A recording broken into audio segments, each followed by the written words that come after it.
Hey guys, tonight we begin with something genuinely terrifying. A civilization built on calculated brutality, industrial-scale violence, and psychological warfare that would make modern dictators blush. We're diving into what it was really like when the Assyrian Empire controlled the ancient Near East from roughly 2500 BCE to 609 BCE. Forget the sanitized museum exhibits and archaeological romance. The truth is, if you lived anywhere near Assyria's expanding borders, you probably wouldn't survive your first encounter with their military machine. So before you get comfy in your bed, take a moment to like the video and subscribe, but only if you truly enjoy what I do here. And please tell me in the comments where you're watching from and what time it is for you. It's always fascinating to see who's joining us from around the globe. Now turn down those lights, maybe put on some white noise, and let's ease into tonight's journey through one of history's most ruthlessly efficient empires. Congratulations, you've just heard rumors that the Assyrian army is marching toward your city somewhere in the Levant, around 700 BCE.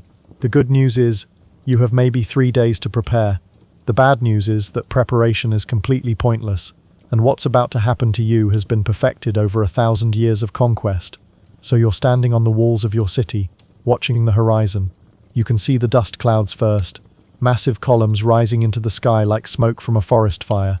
There's no cavalry charge in movies, no dramatic music, just dust, and then more dust, and your mouth goes dry because you know what's creating it.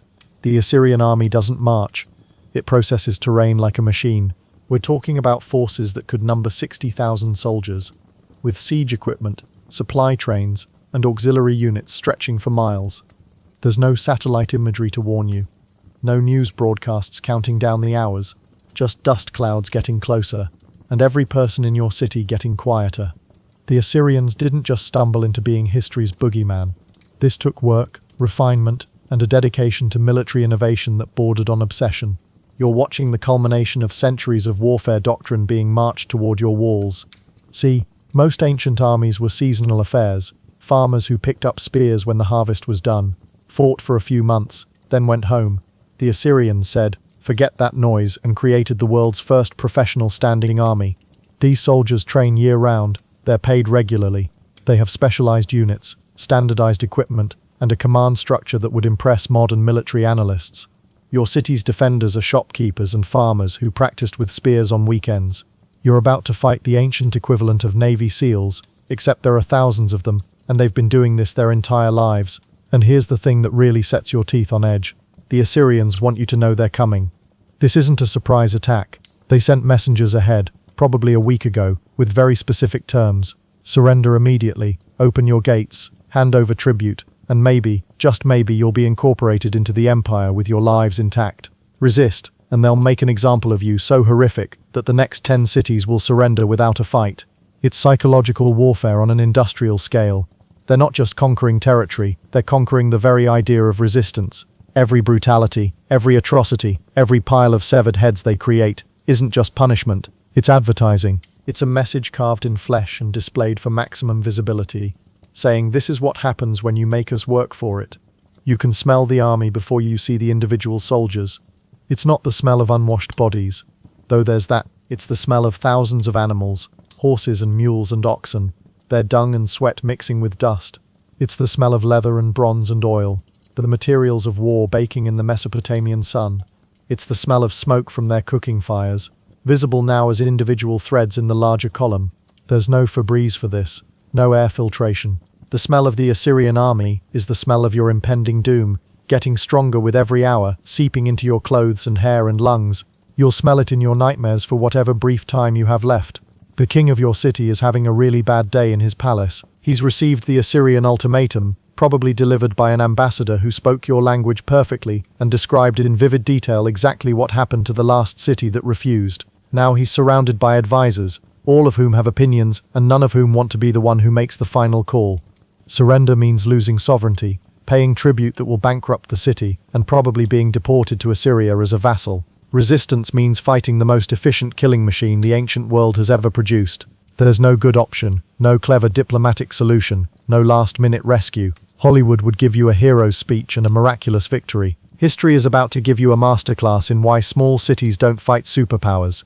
Your city decides to resist. Maybe it's pride. Maybe it's a calculation that the tribute demanded is worse than the risk of fighting.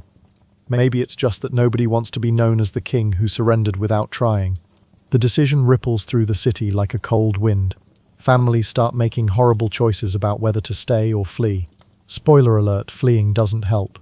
The Assyrians have cavalry units specifically tasked with running down refugees and either killing them or capturing them for the slave markets. Your options are die on the walls, die in the city when it falls, or die in the fields trying to escape. Choose your favorite flavor of doom. The siege begins with a sound you've never heard before and will never forget. It's the sound of thousands of men working in coordinated silence, broken only by officers shouting orders, and the rhythmic thud of construction. The Assyrians aren't just attacking your walls, they're building an entire siege infrastructure around your city. Ramps made of earth and rubble, rising like artificial mountains against your fortifications. Siege towers constructed with engineering precision, tall enough to overtop your walls. Battering rams the size of small buildings, with bronze heads shaped like animals, protected by wet hides against your burning oil. This isn't a battle, it's a construction project, and you're watching your death being built in real time with the efficiency of an IKEA assembly line designed by Satan. Let's talk about those siege ramps for a moment, because they're genuinely impressive in the most horrifying way possible. Assyrian engineers survey your walls, calculate angles, and then direct thousands of laborers to build earthwork ramps at multiple points simultaneously. We're talking about moving tons of dirt and stone, often using captives from previous conquests as forced labor. The workers are protected by shields and mobile fortifications while they build. Your defenders shoot arrows and throw stones, killing dozens, maybe hundreds of workers. The Assyrians don't care. They have more workers. They always have more workers. You watch the ramps grow higher day by day, foot by foot, an unstoppable tide of earth rising to meet your walls. There's no bulldozer to knock them down, no airstrike to destroy them, just the horrible mathematics of labor and resources. And the Assyrians have more of both than you can imagine. Night in a besieged city is its own special hell. You're on the walls during your watch, and you can see the Assyrian campfires stretching in every direction.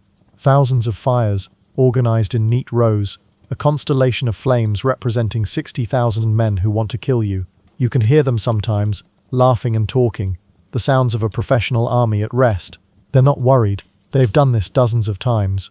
You're just another city, another week of work, another line in a campaign report that will be carved into stone back in Nineveh.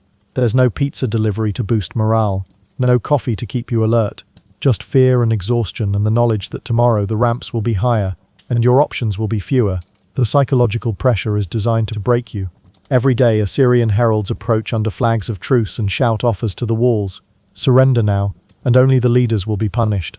Wait until tomorrow and they'll execute every soldier. Wait another day and they'll execute every man. It's a countdown to genocide, performed with theatrical flair. Some cities crack at this point.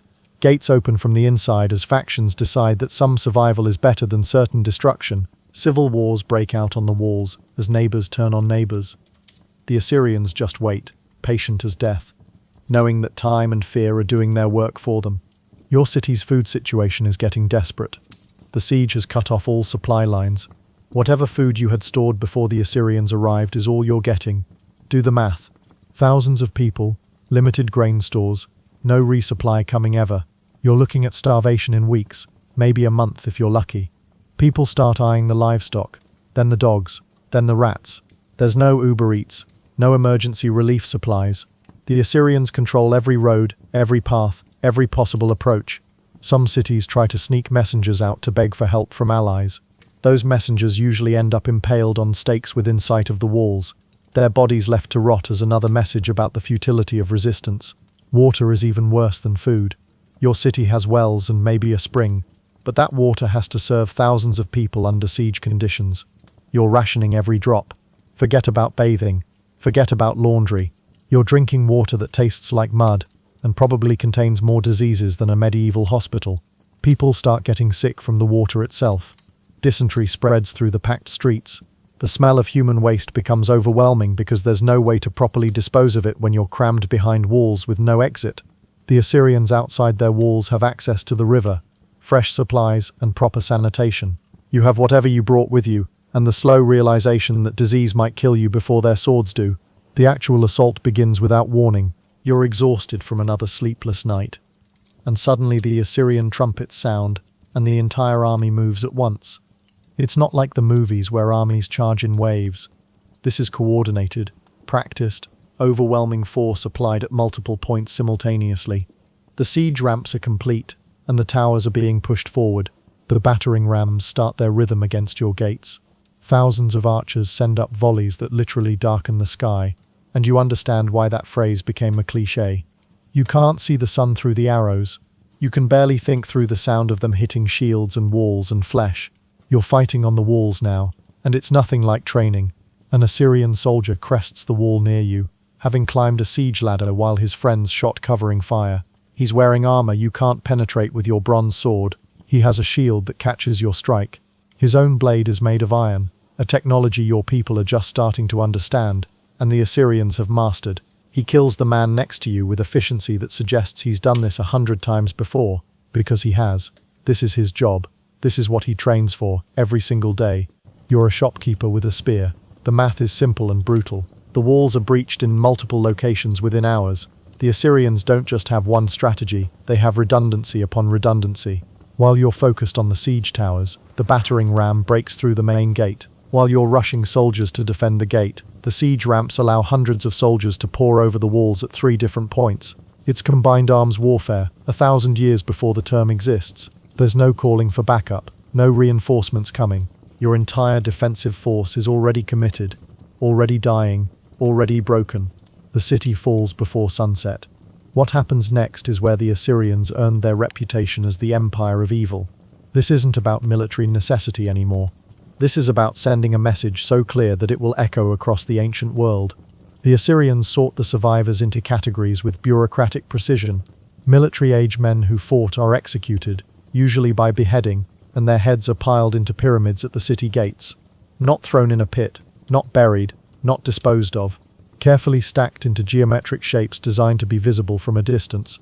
There's no Red Cross to document war crimes, no Geneva Convention to appeal to, just the ancient equivalent of Instagram, except instead of photos, they're leaving physical monuments to brutality. The artisans, scribes and craftsmen are separated out and marked for deportation. The Assyrians are smart about this. They're not just destroying cities, they're harvesting human capital. You're a skilled potter? Congratulations, you're moving to Assyria to make pottery for your conquerors.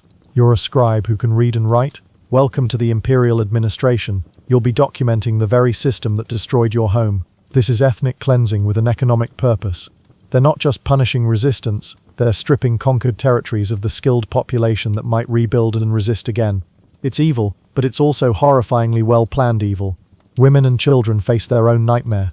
The pretty ones, and let's be clear about what that means in this context, are selected for the slave markets or the harems of Assyrian nobility. Everyone else is enslaved and put to work on the massive construction projects back in the empire's heartland. You're not a person anymore. You're a unit of labor, a commodity to be traded, worked and discarded. There's no social services, no advocacy groups, no hope of rescue. Your entire future is determined by a soldier's assessment of your utility in about 30 seconds, and if you're deemed useless, you're just another body for the mass graves. The city itself is systematically destroyed, not just conquered, destroyed. The Assyrians break down the walls stone by stone. They burn the temples. They smash the statues of your gods and drag them back to Assyria as trophies. They're not just defeating you militarily, they're erasing you culturally. Your city's patron deity, now serving as a footstool in an Assyrian temple. Your king's palace, dismantled, with the best materials shipped to Nineveh to decorate Assyrian royal buildings. Your city's name? It will appear in Assyrian records as a list item, a tributary, a conquered territory that serves as a warning to others. Let's talk about the famous Assyrian brutality in specific terms, because the ancient sources, including Assyrian ones, are quite detailed about this. The Assyrians practiced impalement as a form of execution and intimidation, not the Hollywood quick version, the real version where a sharpened stake is carefully inserted to avoid vital organs, allowing the victim to live for hours or even days while displayed outside the city. They flayed people alive, literally removing their skin while they were conscious, then displaying the skins on city walls or temple doors. They burned prisoners in massive fires. They mutilated corpses and living prisoners by cutting off noses, ears, hands, feet, and genitals. This isn't speculation or enemy propaganda. The Assyrians themselves documented these practices in their royal inscriptions, complete with illustrations in palace reliefs. They were proud of this. It was part of their military doctrine. The deportations are a nightmare of logistics and human suffering. Imagine thousands of people, stripped of everything they own, forced to march hundreds of miles to Assyria. You're walking across deserts and mountains with minimal food and water. The Assyrians provide just enough to keep you alive because dead slaves are worthless. People collapse from exhaustion and are left by the roadside. Children and elderly die by the hundreds. Families are separated because the Assyrians have learned that splitting up communities makes rebellion less likely. You started this march with your family. By the end, you'll be lucky to still have your children, and you'll definitely never see your homeland again. The destination is Assyria itself, and you need to understand the scale of what the Assyrians built. Nineveh, the capital, is one of the largest cities in the ancient world. We're talking about a metropolis with walls that stretch for miles, palaces that cover acres, temples that rival anything in Egypt, and much of it was built by people like you, conquered populations forced into labor battalions. You'll spend years hauling stones, digging canals, building walls, creating the very monuments that celebrate your people's destruction. The Assyrian kings commissioned artists to carve reliefs showing their victories, and you might spend months helping install a massive stone panel that depicts your own city being destroyed, your own people being led away in chains. The Assyrian economy runs on conquest. This is important to understand. They're not just empire building for glory. The entire system requires constant expansion to survive. Every year the army needs to campaign somewhere, conquer someone, bring back tribute and slaves and plunder. If they stop expanding, the whole thing collapses. The professional army needs to be paid. The massive building projects need labor. The imperial administration needs to be funded. All of that comes from conquered peoples. You're not just a victim of Assyrian ambition. You're fuel for a machine that will keep running until it literally runs out of places to conquer. Let's zoom out and talk about how this system worked across the empire. At its height, Assyria controlled territory from the Persian Gulf to Egypt, from the mountains of Iran to the Mediterranean coast. Millions of people living under Assyrian rule, paying taxes to Assyrian collectors, watching Assyrian garrisons occupy their cities, seeing Assyrian monuments erected in their public squares. The Assyrians built roads, not for trade, but for military logistics.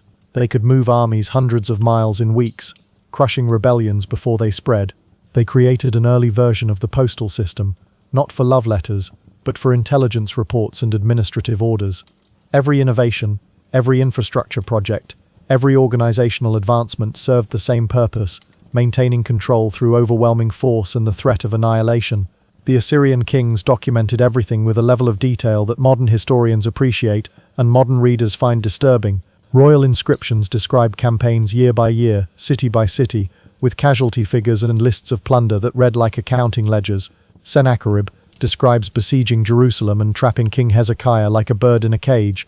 Ashurbanipal boasts about destroying Elam so thoroughly that he plowed salt into the fields and scattered the population across the empire. These aren't exaggerations for effect. Archaeological evidence confirms the destructions, the deportations, the systematic erasure of entire cultures. The Assyrians did what they said they did, and they wanted everyone to know about it. The psychological impact of Assyrian rule extended far beyond the people they conquered. Neighboring kingdom, Egypt, one of the ancient world's great powers, was conquered by Assyria in the 7th century BCE. The Assyrian king Esarhaddon marched into the Nile Delta and declared himself pharaoh. Think about that. Egypt, with thousands of years of history and cultural achievement, humbled by the Assyrian war machine. The entire ancient Near East understood that resistance was futile. When Assyria demanded tribute, you paid. When they demanded hostages, you sent your sons. When they demanded submission, you groveled. The alternative was extinction. Daily life in an Assyrian-controlled territory was its own form of psychological torture. You pay taxes to fund the army that conquered you. You watch Assyrian officials administer laws that favor Assyrian interests. You see Assyrian soldiers in your streets, knowing they can do whatever they want without consequence. Your local governor is probably from another conquered territory, deliberately chosen to ensure he has no loyalty to your people. The Assyrians perfected divide-and-rule tactics. They mixed populations, appointed foreigners to administrative positions, and created systems where subject peoples competed against each other for Assyrian favor instead of uniting against their conquerors. Religion under Assyrian rule got complicated. The Assyrians didn't just tolerate local religions, they co-opted them. Conquered people were required to acknowledge Ashur, the Assyrian national god, as supreme. Your local deity wasn't eliminated, just demoted to junior status in an imperial pantheon headed by Assyrian gods. Temples in conquered territories received Assyrian oversight. Priests swore loyalty to Assyrian kings. Religious festivals included prayers for Assyrian military success. It was cultural imperialism backed by the threat of violence. Refuse to participate in the syncretism, and your temple might be the next one burned to the ground with the priests inside. The Assyrian military machine was built on constant innovation. They were early adopters of iron weapons, giving them a technological edge over bronze-armed enemies. They developed siege warfare to a level of sophistication that wouldn't be matched for centuries. They used cavalry effectively before most armies had figured out horseback warfare. They created specialized units, heavy infantry with shields and spears, light infantry with bows, cavalry for flanking and pursuit, chariot units for shock attacks, engineering units for siege works. This is combined arms doctrine 1,000 years before European armies figured it out. Your city's defenders, with their spears and courage, never stood a chance against this level of military organization. Let's talk about the Assyrian chariot units, because they represent both the pinnacle of their military technology and the obscene wealth of the empire. A war chariot isn't just a cart with wheels, it's a sophisticated weapons platform pulled by trained horses, manned by a driver, an archer, and often a shield bearer. The construction requires skilled woodworkers, metal workers, and leather workers. The horses need to be bred, trained, and maintained. Each chariot represents an investment equivalent to a modern tank, and the Assyrians fielded hundreds of them. When you see Assyrian chariots on the battlefield, you're not just seeing weapons, you're seeing the concentrated wealth of a dozen conquered cities, refined into instruments of further conquest. The archer units deserve special attention, because they were genuinely revolutionary. Assyrian archers didn't just shoot arrows, they rained down coordinated volleys with a rate of fire and accuracy that terrorized their enemies. They used composite bows, made from wood, horn, and sinew, that could punch through most armor at range. They trained constantly, turning archery into a martial art. They worked in teams with shield bearers who protected them while they shot. During a siege, Assyrian archers could suppress defenders so effectively that their own assault troops could advance with minimal casualties. If you're on those walls, you're not just dodging occasional arrows. You're trying to fight while hundreds of projectiles fill the air every minute, and every time you expose yourself to shoot back, a dozen Assyrian archers are aiming at you. The logistics of the Assyrian military are staggering when you break them down. An army of 60,000 men needs thousands of tons of food every week. They need water, fodder for animals, replacement equipment, medical supplies such as they were, and constant communication with the empire's heartland. The Assyrians developed supply chains that could sustain campaigns lasting months or even years. They built supply depots along major routes. They organized auxiliary units specifically for logistics. They developed a system of requisitions from conquered territories, forcing local populations to supply the armies that oppressed them. You're a farmer in Syria, and you're required to hand over a portion of your harvest to feed Assyrian soldiers who might be campaigning in Egypt. Refuse, and your village becomes an example for the next village. The intelligence networks the Assyrians developed were sophisticated by any standard. They maintained spies in neighboring kingdoms, tracking military preparations, political factions, and potential rebellions. They interrogated prisoners systematically, gathering information about defenses, resources, and leadership. They used diplomacy as a cover for reconnaissance, sending ambassadors who were really scouts. When the Assyrian army showed up at your city, they already knew how high your walls were, how many gates you had, where your water supply came from, and which of your nobles might be bribed into opening those gates from inside. There's no SIGINT or satellite imagery, but the Assyrians, they had human intelligence networks that would impress modern spy agencies. Communication across the empire happened at speeds that seem impossible for the ancient world. The Assyrians created a relay system where messages could travel hundreds of miles in days.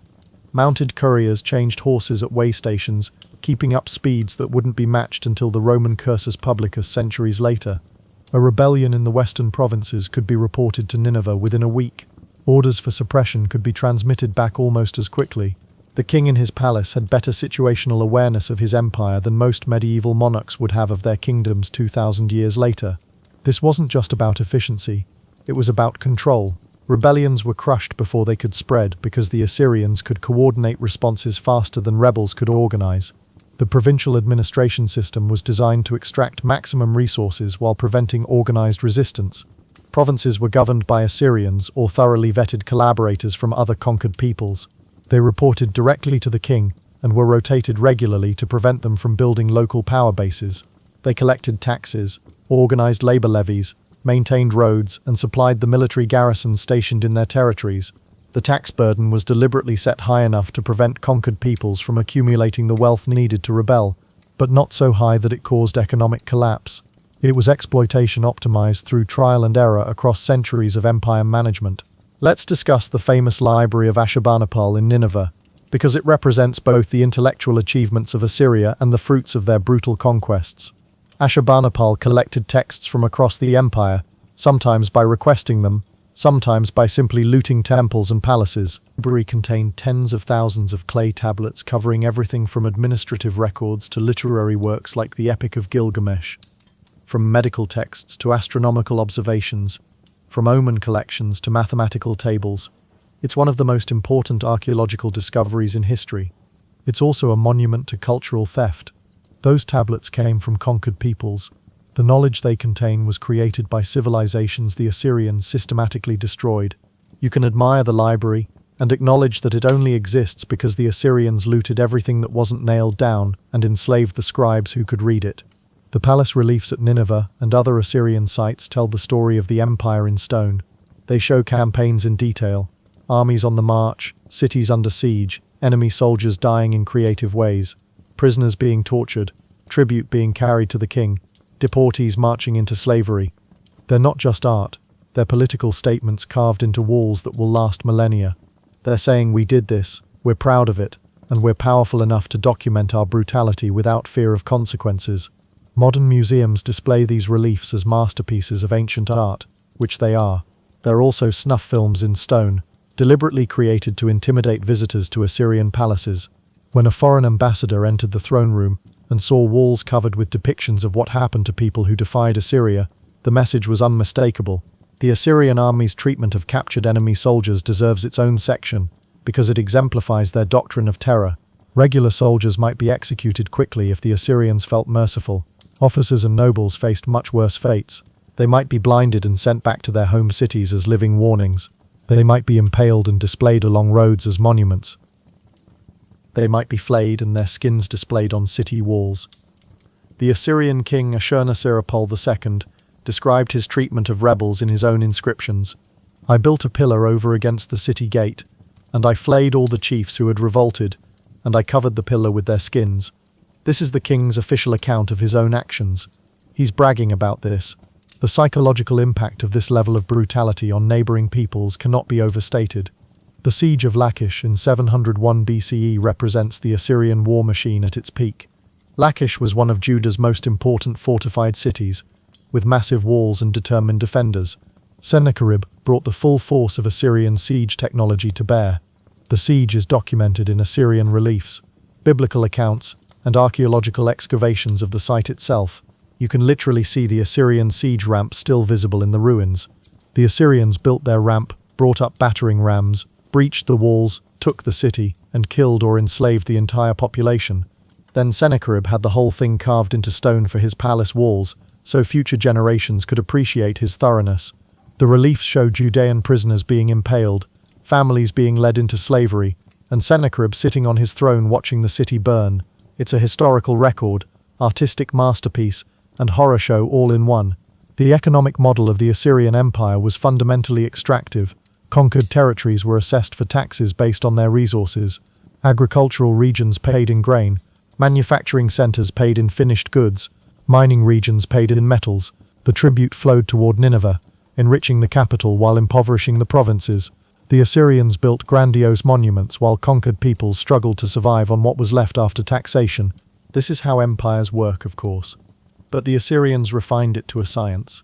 They kept detailed records of what each province owed, sent inspectors to verify compliance, and punished shortfalls with exemplary brutality. You couldn't cheat on your taxes because the Assyrians had better record-keeping than you did, and a much more aggressive collection agency. The mass deportations weren't just about punishment. They were about social engineering on a scale that wouldn't be attempted again until the modern era. The Assyrians moved hundreds of thousands of people across their empire, deliberately scrambling ethnic and cultural groups. Judeans ended up in Mesopotamia. Babylonians ended up in Syria. Elamites ended up in Palestine. The goal was to prevent the formation of unified resistance. If your city is populated by a dozen different ethnic groups with no common language or culture, they're much less likely to unite against Assyrian rule. It's divide and rule taken to its logical extreme, and it worked for centuries. The social fabric of the ancient Near East was rewoven by Assyrian population transfers, with effects that lasted long after the empire fell. Let's talk about what it was like to be an Assyrian, because they weren't just mindless killing machines. Assyrian citizens enjoyed privileges that conquered peoples could only dream of. They paid lower taxes. They had access to education and administrative positions. They could own land and slaves. They had legal protections under Assyrian law. The wealth looted from across the empire flowed into Assyrian cities, funding construction projects, temples, schools, and infrastructure. If you were born Assyrian, you were part of a master race in the most literal sense. The entire empire existed to enrich and protect you. The psychological effect of this on Assyrian identity was profound. They genuinely believed they were superior, chosen by their god Ashur to rule the world. The brutality wasn't just policy, it was theology backed by military force. The famous Hanging Gardens of Nineveh, possibly confused with Babylon in later accounts, represent both Assyrian engineering achievement and the fruits of conquest. Sennacherib built elaborate gardens irrigated by complex systems of canals and aqueducts. The engineering required was impressive. The labor was provided by slaves from a dozen conquered kingdoms. The plants were exotic species collected from across the empire, each one representing a conquered territory. You could walk through these gardens and see flora from Egypt, Iran, Anatolia, and the Levant, all displayed in Nineveh as living trophies. It was beautiful, sophisticated, and built on the backs of people who would never see their homes again. The Assyrian legal code was surprisingly sophisticated in some ways, and typically brutal in others. It codified laws covering marriage, property, contracts, and crimes. Punishments were harsh and often involved mutilation. Cut off a hand for theft, cut off a nose for adultery, cut off ears for eavesdropping. The law distinguished between social classes, with harsher punishments for crimes against nobles than against commoners. Women had limited rights and could be punished for their husbands' debts. The code was designed to maintain social order and Assyrian supremacy. Justice wasn't about rehabilitation or fairness. It was about control and deterrence through fear. If the punishment for stealing bread was losing a hand, you really thought twice about stealing bread.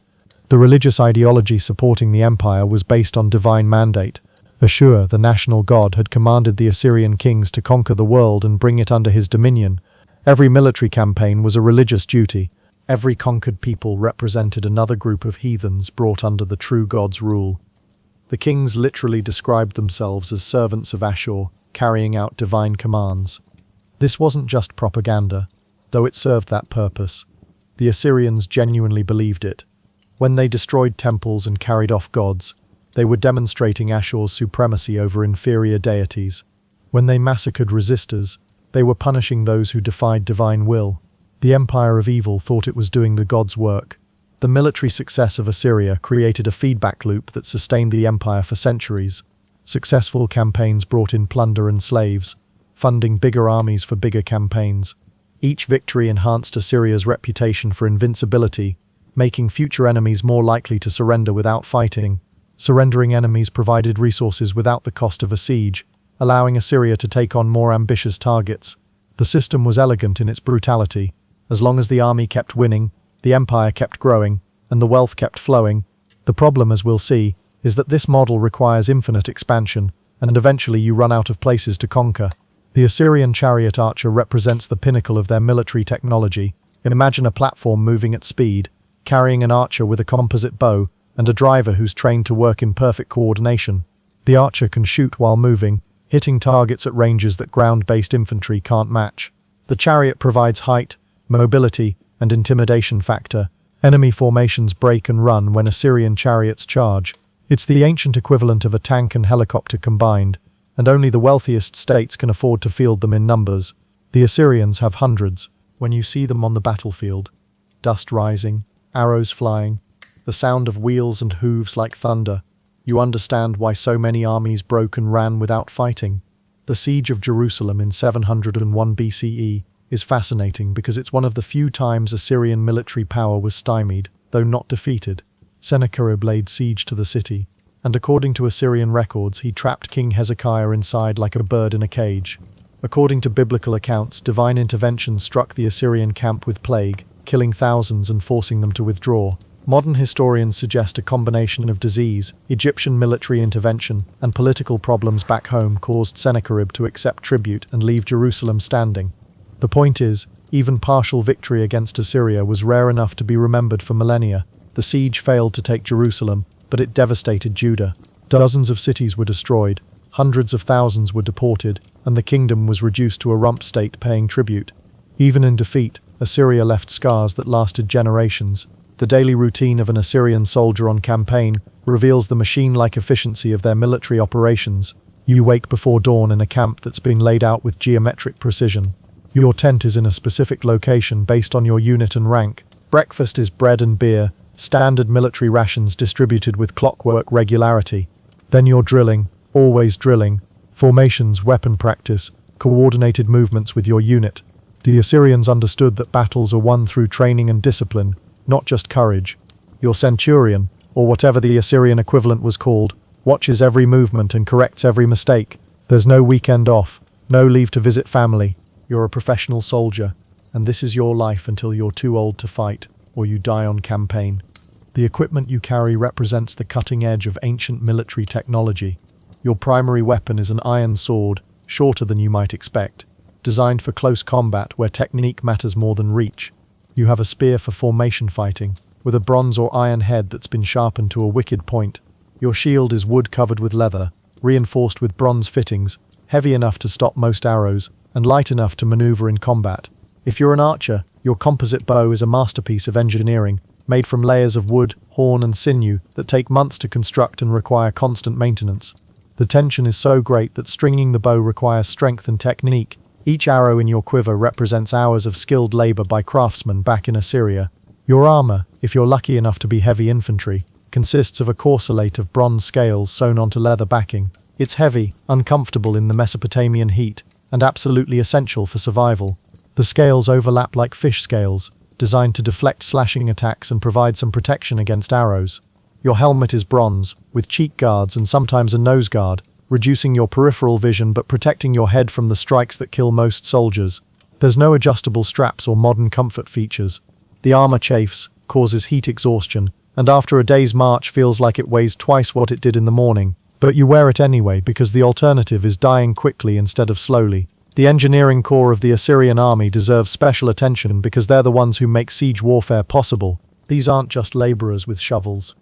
They're trained specialists who understand mathematics, geometry and materials science as well as anyone in the ancient world. They survey defensive walls and calculate the angles needed for siege ramps. They design siege towers that can roll on wooden wheels while being tall enough to overtop fortifications. They construct battering rams with bronze heads, protected by wooden frames covered in wet hides to prevent fire. They dig mines under walls, supporting the tunnels with wooden beams that can be burned to collapse the wall above.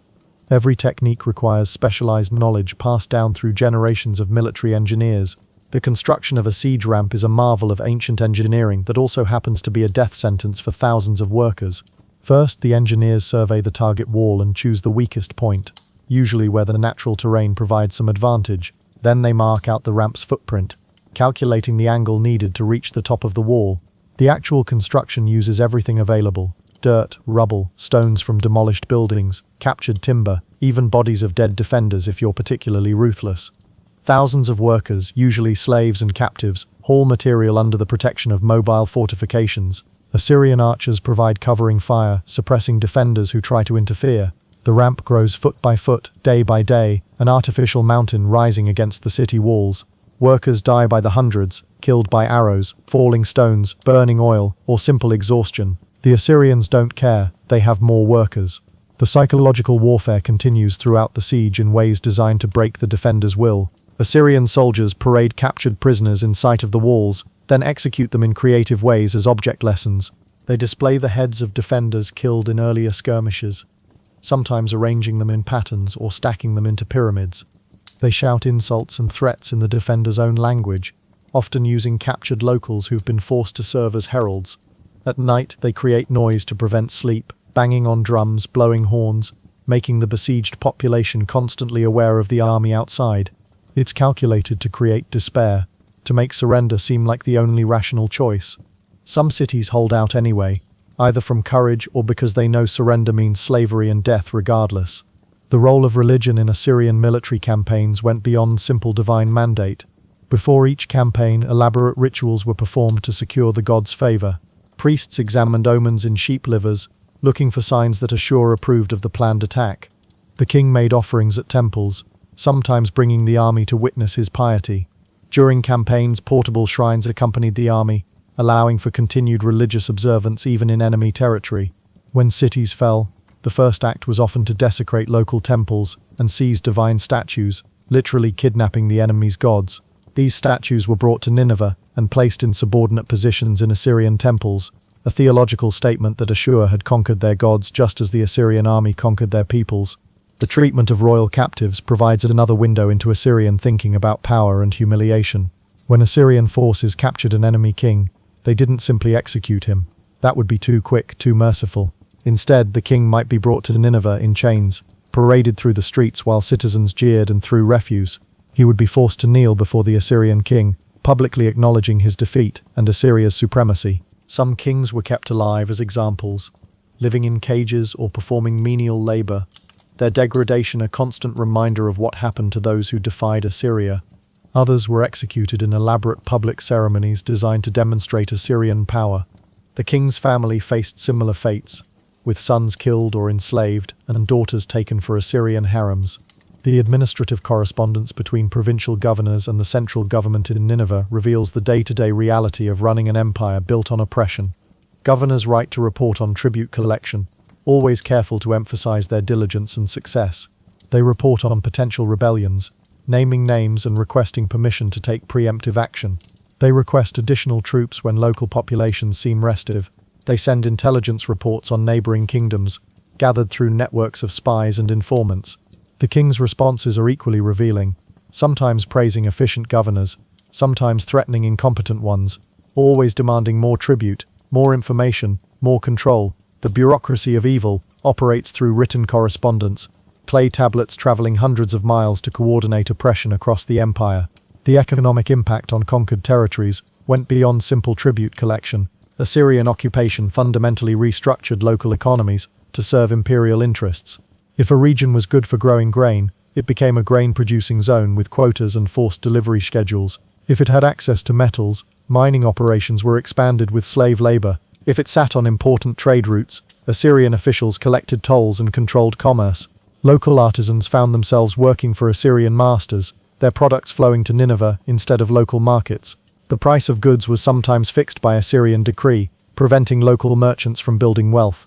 Economic activity that didn't serve Assyrian interests was actively discouraged. The result was regions that produced wealth but never accumulated it, trapped in permanent economic subservience.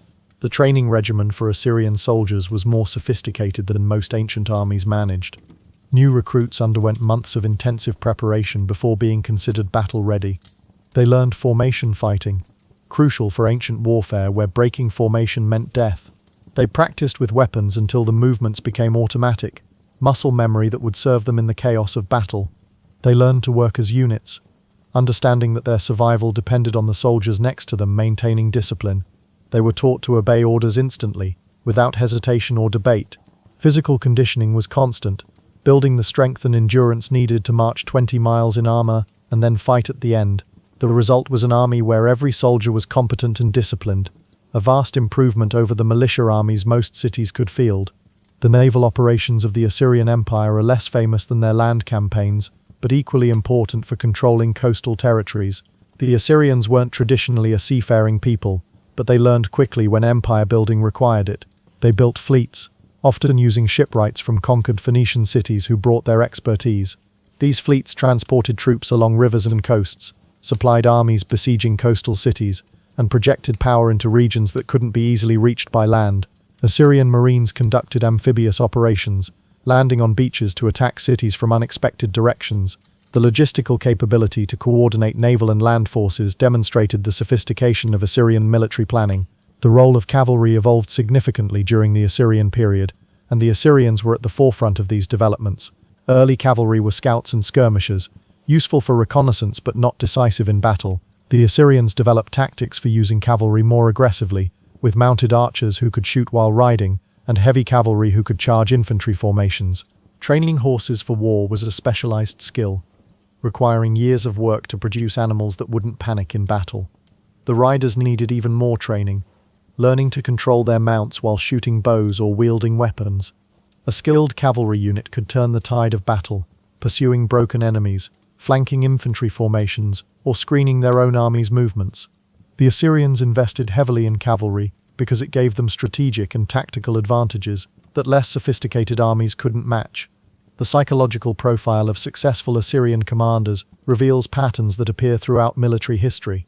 They needed tactical brilliance to win battles against numerically superior or strategically positioned enemies. They needed logistical competence to keep armies supplied across vast distances. They needed political savvy to navigate court intrigues and maintain the king's favor. They needed ruthlessness to implement the brutal policies that maintained Assyrian dominance. And perhaps most importantly, they needed the ability to inspire fear in enemies while maintaining discipline among their own troops. The most successful Assyrian generals combined all these qualities, becoming legends whose very names caused enemies to despair. Shalmaneser, Tiglath-Pileser, Sargon, Sennacherib. These weren't just kings, they were military geniuses whose campaigns shaped the ancient world. The fortification systems the Assyrians built in occupied territories demonstrate their understanding that conquest is only the beginning of control. Major cities received Assyrian garrisons housed in purpose-built fortresses designed to be defensible against local populations. These weren't just military installations, they were statements of permanent occupation. The fortresses had thick walls, secure water supplies, and storage for months of provisions, allowing garrisons to withstand sieges if rebellions occurred. Strategic roads were controlled by smaller forts and watchtowers, creating a network of military infrastructure that allowed rapid response to threats. Border regions had heavily fortified zones, creating defensive depth against external enemies. The physical landscape of the empire was reshaped by military engineering, with fortifications serving as permanent reminders of Assyrian power. The diplomatic strategies the Assyrians employed with neighboring kingdoms reveal a sophisticated understanding of how to manage an empire's external relations. With powerful kingdoms that couldn't be easily conquered, Assyria pursued treaties and alliances, often backed by implied threats. Smaller kingdoms on the empire's borders faced a choice: become vassals paying tribute, or be conquered and absorbed. The Assyrians played kingdoms against each other, supporting one side in regional conflicts to prevent any power from becoming strong enough to challenge Assyria. They demanded hostages from vassal states, usually royal princes, ensuring good behavior through the threat of execution. They used marriage diplomacy, arranging unions between Assyrian nobles and foreign royalty to create bonds of obligation. Every diplomatic interaction served Assyrian interests, and any kingdom that forgot this faced military consequences. The succession crises that periodically plagued the Assyrian Empire demonstrate that even well-organized tyrannies face internal challenges. When a king died, rivalries between potential heirs could explode into civil war. Different factions of nobility backed different candidates, and the army sometimes split its loyalties. These internal conflicts temporarily weakened Assyrian military pressure on conquered territories, creating opportunities for rebellion. Smart subject peoples watched for signs of Assyrian internal discord and timed their revolts accordingly. The Assyrians understood this vulnerability and tried to establish clear succession procedures, but royal polygamy and the existence of multiple potential heirs from different mothers created built-in tensions. Some of the most brutal political violence in Assyrian history occurred during succession struggles, as rival claimants eliminated each other and their supporters. The cultural assimilation policies the Assyrians attempted with conquered peoples had mixed success. The goal was to create a unified empire with shared language, religion, and loyalty to Assyria. Deportation was one tool, scattering peoples across the empire to break up ethnic cohesion. Appointing Assyrian governors and officials was another, ensuring administrative functions served imperial interests. Promoting the Akkadian language and Assyrian religious practices was a third approach, attempting to create cultural homogeneity. The reality was that most conquered peoples maintained distinct identities despite Assyrian pressure. They learnt enough Akkadian to deal with officials, paid lip service to Ashur while maintaining their own religious practices, and waited for opportunities to reassert independence. Cultural imperialism worked better in some regions than others, with areas closer to the Assyrian heartland becoming more thoroughly Assyrianized than distant provinces.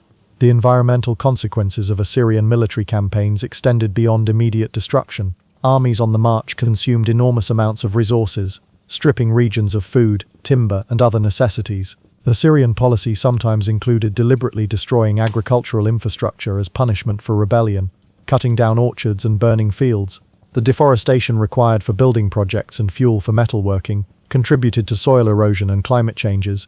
Intensive irrigation agriculture to feed cities led to salinization of soil, reducing long-term agricultural productivity. The concentration of population in cities created sanitation challenges and disease vectors. The Assyrians weren't thinking about environmental sustainability. They were maximizing short-term resource extraction, and the long-term consequences contributed to the eventual decline of Mesopotamian civilization. The medical care available to Assyrian soldiers was primitive by modern standards, but represented the best ancient medicine could offer. Military physicians accompanied the army, treating injuries with a combination of practical techniques and magical rituals. They could set broken bones, stitch wounds, and perform basic surgery. They used various plant-based remedies for pain and infection, some of which actually worked. They understood the importance of keeping wounds clean, even if they didn't understand germ theory. Soldiers who survived serious injuries might recover enough to fight again, though many ended up permanently disabled. The mortality rate from wounds was high because infection killed most people who survived the initial trauma. Still, having any medical care was better than nothing, and it contributed to Assyrian military effectiveness by returning wounded soldiers to service. The spy networks the Assyrians maintained were extensive and sophisticated.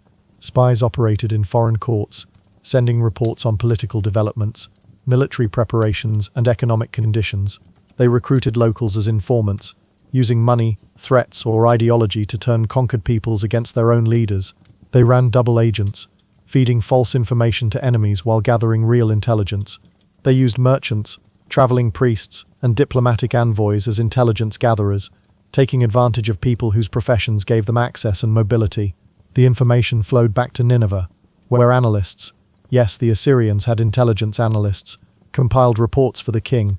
Good intelligence allowed the Assyrians to strike preemptively against threats, exploit divisions among enemies, and plan campaigns with detailed knowledge of what they'd face. It was a systematic approach to information warfare that wouldn't be matched until much later. Empires developed similar systems. The propaganda value of victory monuments extended beyond palace reliefs. The Assyrians erected stelae, stone monuments with inscriptions and carvings, at strategic locations across the empire and beyond. These monuments marked territorial claims, commemorated victories, and warned potential enemies about Assyrian power. A stele might be placed at a mountain pass showing the Assyrian king victorious over local peoples. Another might mark a border, declaring that beyond this point lay Assyrian territory. Yet another might be erected in a conquered city, permanently documenting its submission. These monuments were written in multiple languages to ensure maximum readability, and they often included curses against anyone who would damage or remove them. They were physical manifestations of Assyrian power, designed to last centuries and to constantly remind people of who ruled them. The conscription system that fed the Assyrian military machine evolved over time. Early Assyrian armies relied heavily on citizen soldiers, free men who owed military service. As the empire expanded, the system incorporated auxiliary units from conquered peoples, forced to serve the empire that had defeated them. Professional soldiers, paid from tribute and plunder, became the core of the army. Specialized units like siege engineers and cavalry required full-time professionals who spent years perfecting their skills. The result was a multi-tiered military structure with professional Assyrian units as shock troops, auxiliary units for garrison duty and secondary operations, and massive labor battalions for engineering projects. Managing this complex system required sophisticated administration and constant flow of resources from conquered territories. The scale of deportations becomes more horrifying when you examine specific cases documented in Assyrian records. When Tiglath-Pileser III campaigned in Syria and Palestine, he deported tens of thousands of people from each region he conquered. When Sargon II destroyed the northern kingdom of Israel in 722 BCE, he removed 27,290 people according to his own inscription, scattering them across the Assyrian Empire from Mesopotamia to Media. These aren't estimates or propaganda inflations. These are administrative records kept for tracking labor resources. Each number represents a human being ripped from their homeland, marched hundreds of miles, and resettled in an alien land where they would labor for their conquerors. Multiply these individual deportations across 2 centuries of conquest, and you get a sense of how many millions of people were forcibly relocated by Assyrian policy. The resistance movements that sprang up in occupied territories took various forms, all of them ultimately futile against Assyrian power. Some regions practiced passive resistance, meeting quotas slowly, claiming crop failures, providing substandard goods. Others engaged in banditry, with dispossessed farmers and soldiers becoming raiders who ambushed Assyrian patrols and tax collectors. Organized rebellions occurred when Assyrian attention was focused elsewhere, or during succession crises. Religious resistance preserved cultural identity through worship practices the Assyrians couldn't fully suppress. Literary resistance produced texts that maintained national memory and promised eventual liberation. The diplomatic immunity and safe conduct granted to ambassadors and envoys in the ancient Near East was generally respected, even during Assyrian times, though with interesting exceptions. Ambassadors could travel through hostile territory to negotiate, carrying messages between rulers without being attacked. This custom facilitated diplomacy and information exchange even during wars. The Assyrians generally respected these norms, understanding that functioning diplomacy required protected envoys. However, when ambassadors delivered unacceptable messages or their rulers reneged on agreements, the Assyrians sometimes punished the messengers as symbolic substitutes for the unreachable rulers.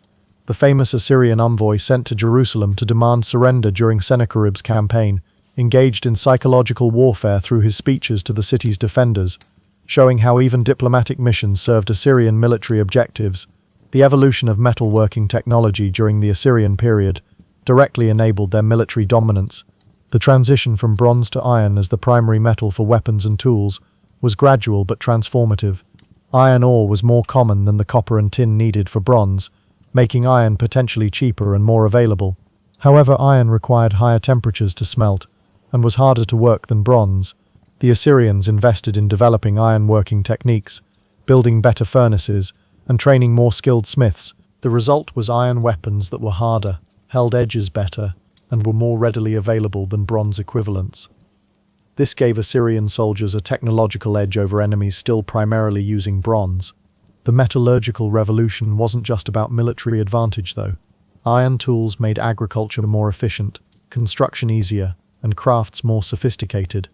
The Iron Age was dawning, and Assyria was at its forefront, using superior metallurgy to build an empire. The astronomical observations and record-keeping conducted by Assyrian scholars served both scientific and religious purposes. The Assyrians tracked the movements of celestial bodies with impressive precision, recording positions of planets, timing of eclipses, and appearances of comets. These observations were partly scientific curiosity, contributing to mathematical astronomy that would influence later civilizations, but they were primarily religious and divinatory, with celestial events interpreted as messages from gods about earthly affairs. An eclipse might be seen as predicting a king's death or military disaster. A comet could indicate divine favor or displeasure. The king needed to know about these signs to act accordingly. The systematic nature of Assyrian astronomical observations created records that modern historians use to precisely date ancient events, an ironic legacy of what was originally religious practice. The musical culture of Assyria is less well documented than their military achievements, but palace reliefs and texts provide some information. Musicians accompanied armies on campaign, playing instruments to boost morale, signal commands, and celebrate victories. In peacetime, music was part of religious ceremonies, royal banquets, and court entertainment. Assyrian musical instruments included harps, lyres, drums, cymbals, and wind instruments, similar to flutes and oboes. Musicians were sometimes among the skilled workers deported from conquered cities, with Assyrian kings collecting talented performers for their courts. The texts occasionally mention songs, though the melodies are lost to time. Music served the empire by reinforcing social hierarchies, celebrating military achievements, and honoring the gods who supposedly favored Assyria. Even art has politics when practiced in an imperial context. The network of roads the Assyrians built across their empire was primarily military infrastructure, but had broader economic and cultural impacts. These weren't paved Roman roads, but they were maintained routes cleared of obstacles, with bridges over streams and way stations for travelers. The primary purpose was moving armies quickly to suppress rebellions or meet external threats. Troops could march from Nineveh to distant provinces in weeks rather than months, giving Assyria strategic mobility that enemies lacked. But these roads also facilitated trade, allowing merchants to move goods more safely and quickly. They enabled the postal system that carried administrative correspondence across the empire. They allowed the movement of deported populations with greater efficiency. Road construction and maintenance required labor, usually forced labor from conquered peoples, creating yet another way the empire extracted resources from subject populations. The concept of royal ideology in Assyria centered on the king as the earthly representative of Ashur, the national god. The king wasn't divine himself, unlike Egyptian pharaohs, but he was chosen by the gods to rule and carried out divine will. This ideology appears constantly in royal inscriptions, where kings describe themselves as shepherds of their people, protectors of civilization, and executors of divine judgment against chaos and evil. The ideology justified Assyrian imperialism by framing it as a religious duty. Conquered peoples weren't just defeated enemies, they were rebels against divine order who needed to be brought under proper authority. This worldview made Assyrian brutality not just acceptable but necessary, a sacred duty performed for the gods. It's a pattern that recurs throughout history, where religious or ideological justifications transform violence into virtue. The legal status of different classes within Assyrian society created a hierarchy where privileges and punishments varied dramatically based on social position. Free Assyrian citizens had rights under law and could own property, though they owed military service and taxes. Conquered peoples living in their original territories had fewer rights and owed heavier taxes and tribute. Deported populations living in Assyrian territories occupied an intermediate position, with some legal protections but limited freedom of movement. Slaves had minimal rights, essentially property of their owners. Within each category, further distinctions existed based on occupation, wealth, and connection to power. A skilled scribe from a conquered people might have better practical circumstances than a poor free Assyrian farmer, even if his legal status was technically lower. The complexity of social hierarchy meant that everyone had someone to look down on and someone to fear, a system that discouraged solidarity among the oppressed. The beer production and consumption in Assyria and across Mesopotamia deserves attention, because beer was a staple beverage, form of payment, and religious offering. Beer was safer to drink than water in many cases because the brewing process killed pathogens. It provided calories and nutrients, making it part of daily diet rather than just recreational drinking. Workers received beer rations as part of their pay, with quality and quantity varying by status. Soldiers on campaign got beer rations to maintain morale. Religious ceremonies included beer offerings to gods. The Assyrians inherited Mesopotamian brewing traditions going back millennia and refined them, developing different beer styles and improving production methods. Taverns existed in cities, regulated by law codes that specified fair measures and prices. The importance of beer in daily life meant that controlling grain supplies gave the Assyrians leverage over populations, and disrupting beer production during rebellions was a way to break resistance. The concept of kingship evolved in Assyria from city-state ruler to emperor controlling vast territories. Early Assyrian kings ruled a relatively small area around the city of Ashur, defending against neighbors and conducting limited campaigns. As Assyrian power grew, kings took on grander titles and responsibilities. By the height of the empire, the king was king of kings, lord of lords, ruler of territories stretching from Iran to Egypt. The administrative burden was enormous, requiring delegation to governors and officials while maintaining central control.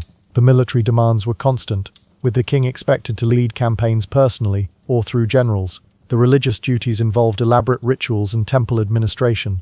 The construction projects built monuments to royal glory while providing employment and demonstrating power. Being an Assyrian king at the empire's height meant managing a vast bureaucratic machine, commanding massive armies, maintaining religious legitimacy, and constantly projecting strength to prevent rebellions. It was absolute power, accompanied by absolute responsibility. The treatment of sacred objects and religious artifacts from conquered peoples reveals Assyrian attitudes toward divine power and legitimacy. When cities fell, Assyrian forces systematically looted temples, carrying off divine statues, ritual objects, and precious offerings. These weren't just valuable items, they were the gods themselves in ancient Near Eastern theology. Capturing a people's gods demonstrated that Ashur was more powerful than their deities. The captured gods were brought to Assyrian temples and placed in subordinate positions, literally showing divine hierarchy. Sometimes captured gods were returned to their cities as a sign of favor when the Assyrians wanted to reward good behavior, demonstrating that even divine presence depended on Assyrian permission. This manipulation of religious objects for political purposes was sophisticated propaganda, using theology to justify and reinforce political dominance. The succession of Assyrian kings shows patterns of violence and intrigue, typical of hereditary autocracies. Officially, the king designated his successor, often the crown prince, who received special education and administrative experience. In practice, royal polygamy meant multiple potential heirs, and the king's death often triggered succession struggles. Brothers killed brothers, sons rebelled against fathers, and powerful officials backed different candidates, hoping for rewards if their choice prevailed. The succession crisis following Sennacherib's assassination by his own sons exemplifies the violence. His designated heir was murdered, another son seized power through military support, and rivals were eliminated in a purge. These internal conflicts weakened the empire temporarily and encouraged rebellions by subject peoples who saw opportunities. The violence of Assyrian succession struggles demonstrates that even the imperial family wasn't safe from the brutality that characterized the entire system. The granary system the Assyrians developed for storing agricultural surplus was crucial for feeding cities, supporting armies, and surviving bad harvest years. Large granaries in major cities stored grain collected as tax and tribute from agricultural regions. Smaller storage facilities existed in provincial centers and military garrisons. Careful records tracked quantities, maintained inventory, and allocated distributions. The stored grain fed urban populations who didn't grow their own food, provided rations for soldiers and workers, and served as strategic reserves for emergencies. Control over grain storage gave the Assyrians power over life and death for millions. A provincial governor who wanted to rebel had to consider whether his region could feed itself without access to the imperial grain system. Urban populations depended on regular distributions and couldn't revolt without risking starvation. The granary system was both practical infrastructure and tool of control. The craft specialization that developed under Assyrian rule shows how empire can drive economic complexity, even while exploiting populations. As the empire grew, demand increased for specialized products from armor and weapons to luxury goods and administrative supplies. Craftsmen organized into workshops producing specific items, developing techniques and passing skills to apprentices. The best craftsmen might be deported to Assyria to work directly for the palace and temples. Others remained in their home regions, but worked under Assyrian supervision and quotas. This specialization created economic interdependence across the empire, with different regions known for specific products: Syrian textiles, Phoenician metalwork, Egyptian luxury goods, Persian horses, all flowed through trade networks that the Assyrians controlled and taxed. The craft economy flourished in some ways despite political oppression, showing that economic development and political freedom don't always align. The role of eunuchs in Assyrian administration is documented in texts and palace reliefs, showing officials who were castrated. Eunuchs served in court administration, managed royal households, and sometimes commanded armies. The practice of castration was brutal but served political purposes. Eunuchs couldn't establish dynasties, making them more loyal to the reigning king. They were often taken from conquered peoples, severing ties to their original communities. Some eunuchs achieved significant power, becoming trusted advisors and high officials. The system was cruel but effective from an imperial perspective, creating a class of administrators whose interests aligned with the regime because they had no alternative power base. The use of eunuchs was common across ancient empires, and the Assyrians employed the practice extensively in their complex bureaucracy. The timekeeping methods used by the Assyrians combined practical observation with mathematical calculation. They divided day and night into watches, tracked longer periods by lunar months, and used astronomical observations to maintain calendars. Water clocks measured time periods, useful for military watches and religious ceremonies. Sundials tracked daytime hours, though their accuracy varied by season. The need to coordinate military operations, schedule religious rituals, and maintain administrative deadlines required reasonably accurate timekeeping. The Assyrians inherited Mesopotamian mathematical traditions, including base 60 counting, which is why we still have 60 minutes in an hour and 360 degrees in a circle. Their practical timekeeping methods supported the complex logistics and administration that kept the empire functioning. Carter. 1. The textile industry across the Assyrian Empire produced vast quantities of fabric for clothing, military use and trade goods. Wool from sheep provided most textile fiber, supplemented by linen from flax in some regions. The production process involved shearing or harvesting, cleaning and preparing fibers, spinning thread, weaving cloth, and sometimes dyeing or decorating the finished fabric. Each step required skilled labor, often performed by women in households or specialized workshops. The Assyrians extracted textile tribute from many regions, specifying quantities and qualities in administrative records. Fine textiles were luxury goods traded across the ancient world, while common fabrics clothed soldiers and workers. The scale of textile production required to outfit armies of tens of thousands and clothe populations of millions was enormous, making textile manufacture a major part of the imperial economy. The mathematics and accounting systems the Assyrians used built on Mesopotamian traditions going back to Sumerian times. They employed sophisticated numerical notation, performed complex calculations and maintained detailed accounting records. Tax collection required calculating tribute based on agricultural production, population, and economic capacity. Military logistics involved computing supply needs, transport capacity, and campaign costs. Construction projects demanded geometry for surveying and design. The bureaucrats who managed these calculations were educated specialists, whose training included mathematics, writing, and administrative procedures. The mathematical sophistication supporting Assyrian administration was impressive, allowing coordination of economic activities across vast territories with reasonable accuracy.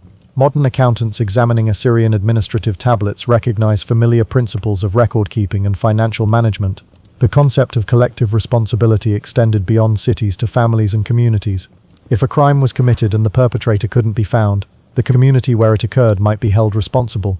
If officials' corruption was discovered, his family could be punished along with him. If a region rebelled, innocent communities that hadn't participated might suffer in the general reprisals. This approach created social pressure for communities to police themselves, with everyone watching everyone else to avoid collective punishment. It was effective for social control but deeply unjust, punishing innocent people for others' actions. The moral corruption of such a system is obvious to modern observers, but the Assyrians cared about control, not justice. Collective responsibility was a tool that served their interests regardless of fairness. The relationship between Assyria and Babylonia was complicated by shared cultural heritage and political rivalry. Both civilizations were Mesopotamian, spoke related languages, worshipped similar gods, and inherited Sumerian cultural traditions, but politically they competed for dominance. Babylonia's ancient prestige and cultural sophistication contrasted with Assyrian military power. The Assyrians conquered Babylonia multiple times, installed puppet rulers, and faced repeated rebellions.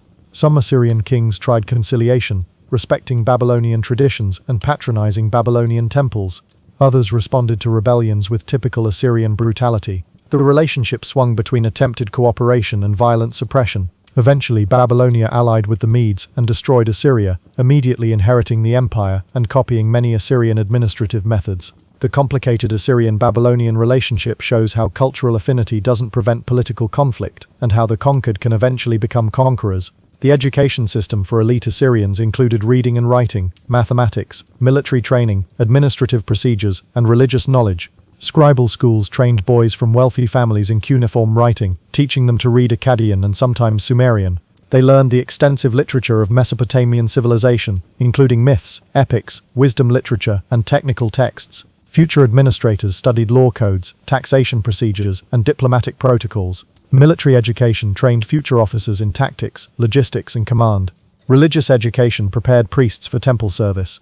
The educational curriculum preserved ancient knowledge while training the personnel needed to run the empire. Literacy rates were low by modern standards, but the educated elite was large enough to staff the extensive bureaucracy. Education was a privilege of the wealthy and powerful, reinforcing social hierarchies while providing the trained personnel the empire required. The veterinary care for military animals, particularly horses and mules, was important for maintaining the army's mobility and logistics. Military expeditions brought along specialists who treated sick and injured animals, understanding that the army's effectiveness depended on healthy pack animals and cavalry horses. Texts describe treatments for various animal ailments, combining practical remedies with magical rituals. Horses were valuable assets requiring regular feeding, grooming, and medical attention. Training war horses took years, and losing trained mounts to disease or injury weakened military capacity. The Assyrians paid attention to animal husbandry, maintaining breeding programs for military horses, and managing the care of the thousands of animals accompanying each campaign. This practical concern for logistics extended to every aspect of military operations, showing the thorough professionalism of Assyrian military organization. The burial practices and attitudes toward death among the Assyrians reflected their religious beliefs and social hierarchies. Kings received elaborate burials in palace tombs, with grave goods including weapons, jewelry, and precious objects to accompany them to the afterlife. High nobles also had substantial burials reflecting their status. Common people received simpler burials, often in family plots or cemetery areas. The afterlife in Assyrian belief was a gloomy underworld where the dead existed as shadows, regardless of earthly status or virtue.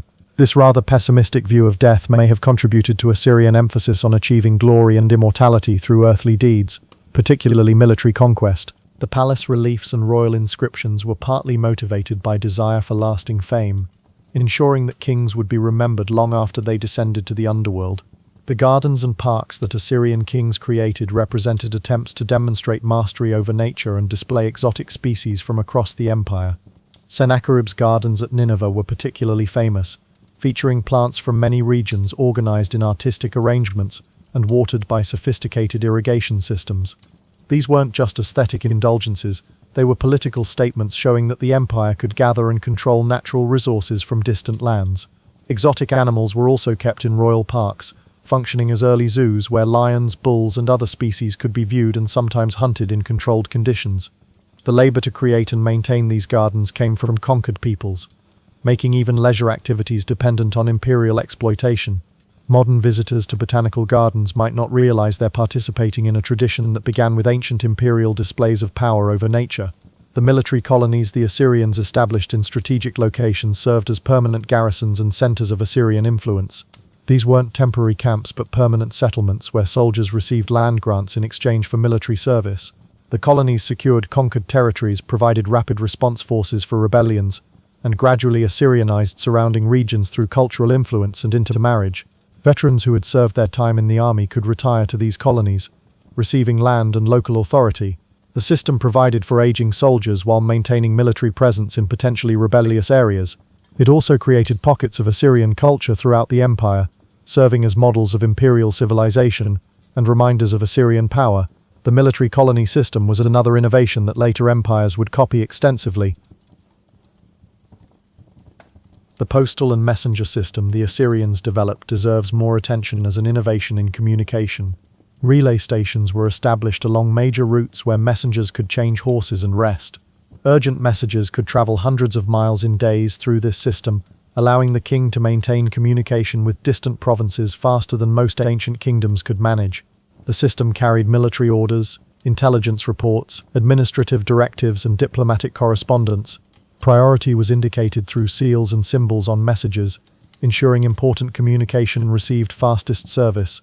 The infrastructure investment required to maintain this system across the empire was substantial, but the political and military advantages justified the cost. Information is power, and the Assyrians understood that faster communication meant better control and quicker responses to threats. The relationship between Assyrian kings and the merchant class reveals interesting economic dynamics. Merchants facilitated long-distance trade, moving goods across the empire and beyond. The state needed merchants to function, providing markets, distributing goods, and generating wealth that could be taxed. However, merchants who became too wealthy and independent represented potential threats to royal power. The Assyrians managed this tension through regulations, taxes, and occasional confiscations that kept merchants prosperous enough to be useful but not powerful enough to be dangerous. Royal monopolies on certain goods and state-controlled trade in strategic materials ensured that the most profitable commerce served state interests. The relationship was symbiotic but unequal, with merchants dependent on royal favor and subject to royal whims. The slave markets in Assyrian cities were grim institutions where human beings were bought and sold as property.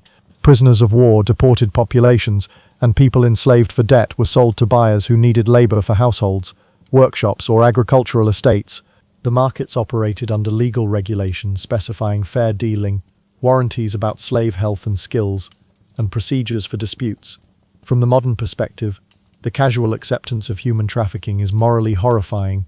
From the ancient perspective, slavery was a normal part of economic life. The Assyrians didn't invent slavery.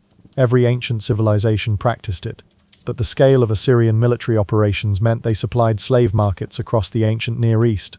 The human cost was incalculable. Millions of people reduced to property and traded like livestock over the centuries of Assyrian dominance.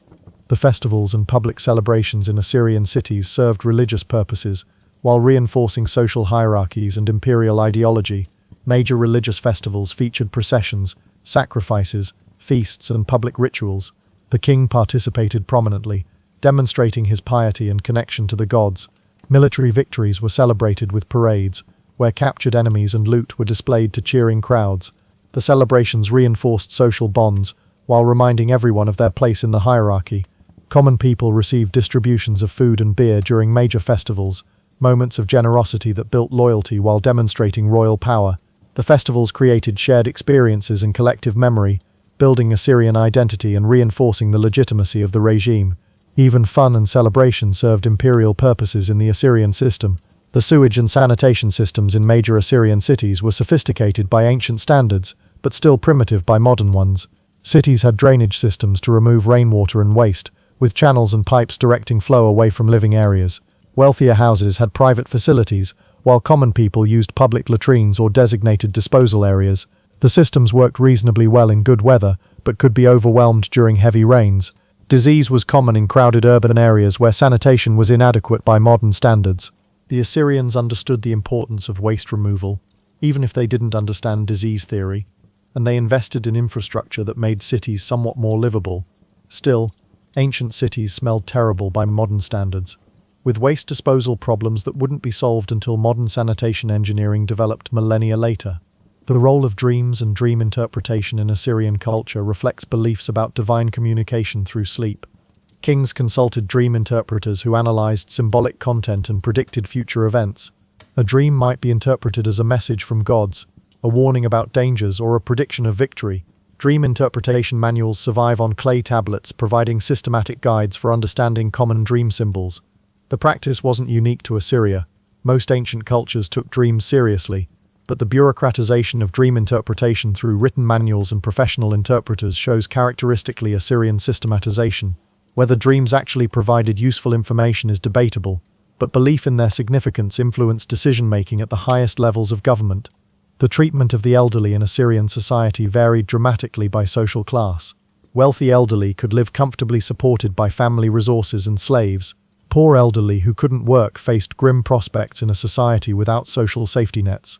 Extended families typically cared for aging parents, both from filial duty and because law codes specified obligations. Elderly people with valuable knowledge or skills, like experienced craftsmen or scribes, continued contributing and receiving respect. But elderly slaves or destitute poor faced harsh conditions with minimal support. Life expectancy was short by modern standards, with many people dying before reaching what we'd consider old age. Those who did survive to elderly years had beaten odds through luck, genetics, and circumstances. The ancient world was not kind to the elderly, particularly the poor elderly, and Assyria was no exception to this harsh reality. The wine production and trade in regions under Assyrian control generated significant economic value and tax revenue. Wine regions in Syria, Anatolia, and the Levant produced vintages that were traded across the empire and beyond. Wine was a luxury product, more expensive than beer and associated with higher social status. The Assyrians collected wine as tribute from wine-producing regions, stockpiling it for royal consumption and diplomatic gifts. Wine appeared at court banquets, religious ceremonies, and celebrations.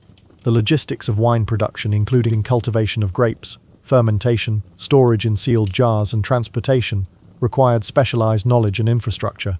Control over wine trade meant control over a valuable commodity and source of revenue.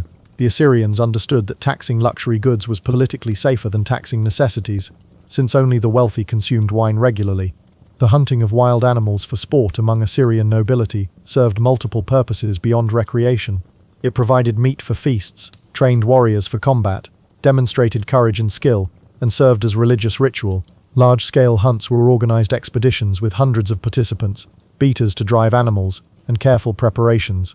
Dangerous game like lions, bulls, and bears offered opportunities to display bravery. The palace reliefs showing royal hunts depicted kings facing fierce animals, though the reality was less dangerous than depicted since animals were captured and released in controlled conditions. Still, hunting involved real risk and required genuine skill. The culture of hunting helped maintain warrior virtues among an aristocracy that might otherwise become soft from urban living. It's no coincidence that warrior cultures throughout history have emphasized hunting as training for war. The role of prophecy and prophets in Assyrian society shows another avenue for claiming divine communication. Prophets, usually associated with specific temples or deities, delivered messages they claimed came from gods. These prophecies might predict victories, warn of dangers, or provide divine instructions. Kings consulted prophets before major decisions, seeking divine approval for policies. The relationship between king and prophet could be complicated, with prophecies sometimes supporting royal policies and sometimes challenging them. Prophets who consistently delivered accurate or useful prophecies gained influence, while those whose prophecies failed lost credibility. The institution of prophecy provided a check on royal power, though a limited one, since kings could ignore inconvenient prophecies or favor prophets who told them what they wanted to hear. The dynamic between political power and claimed divine inspiration appears throughout history, and Assyria provides early examples of how this relationship functioned. The earthquake damage that occasionally struck Mesopotamian cities demonstrates ancient vulnerability to natural disasters. Earthquakes could collapse buildings, kill thousands, and disrupt infrastructure. The Assyrians built in mud, brick, and stone, materials that didn't handle earthquakes well. After major earthquakes, extensive rebuilding was required. The events were interpreted as signs of divine displeasure, requiring religious responses along with physical reconstruction. The Assyrians couldn't predict or prevent earthquakes, so they focused on responding effectively when disasters occurred. The organizational capacity to mobilize labor and resources for reconstruction after disasters was another demonstration of state power. Natural disasters created opportunities for propaganda, with successful reconstruction showing the regime's effectiveness, while failures could undermine legitimacy. The tattooing and body modification practices among some Assyrian soldiers marked military identity and group affiliation. Some units or military occupations used tattoos to indicate membership, similar to modern military unit tattoos. The markings were permanent indicators of military service and warrior status. Enslaved prisoners might also be tattooed or marked to indicate ownership and prevent escape. Body modification served as identification in societies without photographs or standardized ID documents. The practice was widespread in the ancient world, and the Assyrians participated in these traditions. Modern people with military tattoos are continuing a practice that stretches back thousands of years to armies like the Assyrians. The wool trade throughout the Assyrian Empire connected pastoral regions that raised sheep with manufacturing centers that processed wool into textiles. Wool was collected as tribute, purchased by merchants, and produced on royal estates. The processing involved cleaning, carding, spinning, and weaving, often performed by women in households or specialized workshops. Quality varied from rough wool for common clothing to fine wool for luxury textiles. The volume of wool needed to clothe military forces and civilian populations was enormous, making sheep herding a crucial economic activity. The Assyrians managed wool production through taxation, quotas, and direct control of key production regions. Control over basic commodities like wool gave the empire economic leverage over subject populations who needed textiles for clothing and trade. The harbor facilities and river transport systems the Assyrians developed facilitated movement of goods and troops via water routes. The Tigris and Euphrates rivers provided transportation corridors, with boats and rafts moving cargo more efficiently than land transport for bulk goods. Harbor facilities at major cities included docks, warehouses, and administrative centers managing river traffic. The Assyrians built boats for different purposes, from small fishing vessels to large cargo boats to military transports. Naval technology wasn't as advanced as seafaring civilizations like the Phoenicians, but the Assyrians understood the importance of water transport and invested in infrastructure. Control of river crossings gave strategic military advantages, allowing armies to cross while denying enemies the same capability. Water management, whether for transportation, irrigation, or water supply, was a crucial aspect of Assyrian infrastructure investment.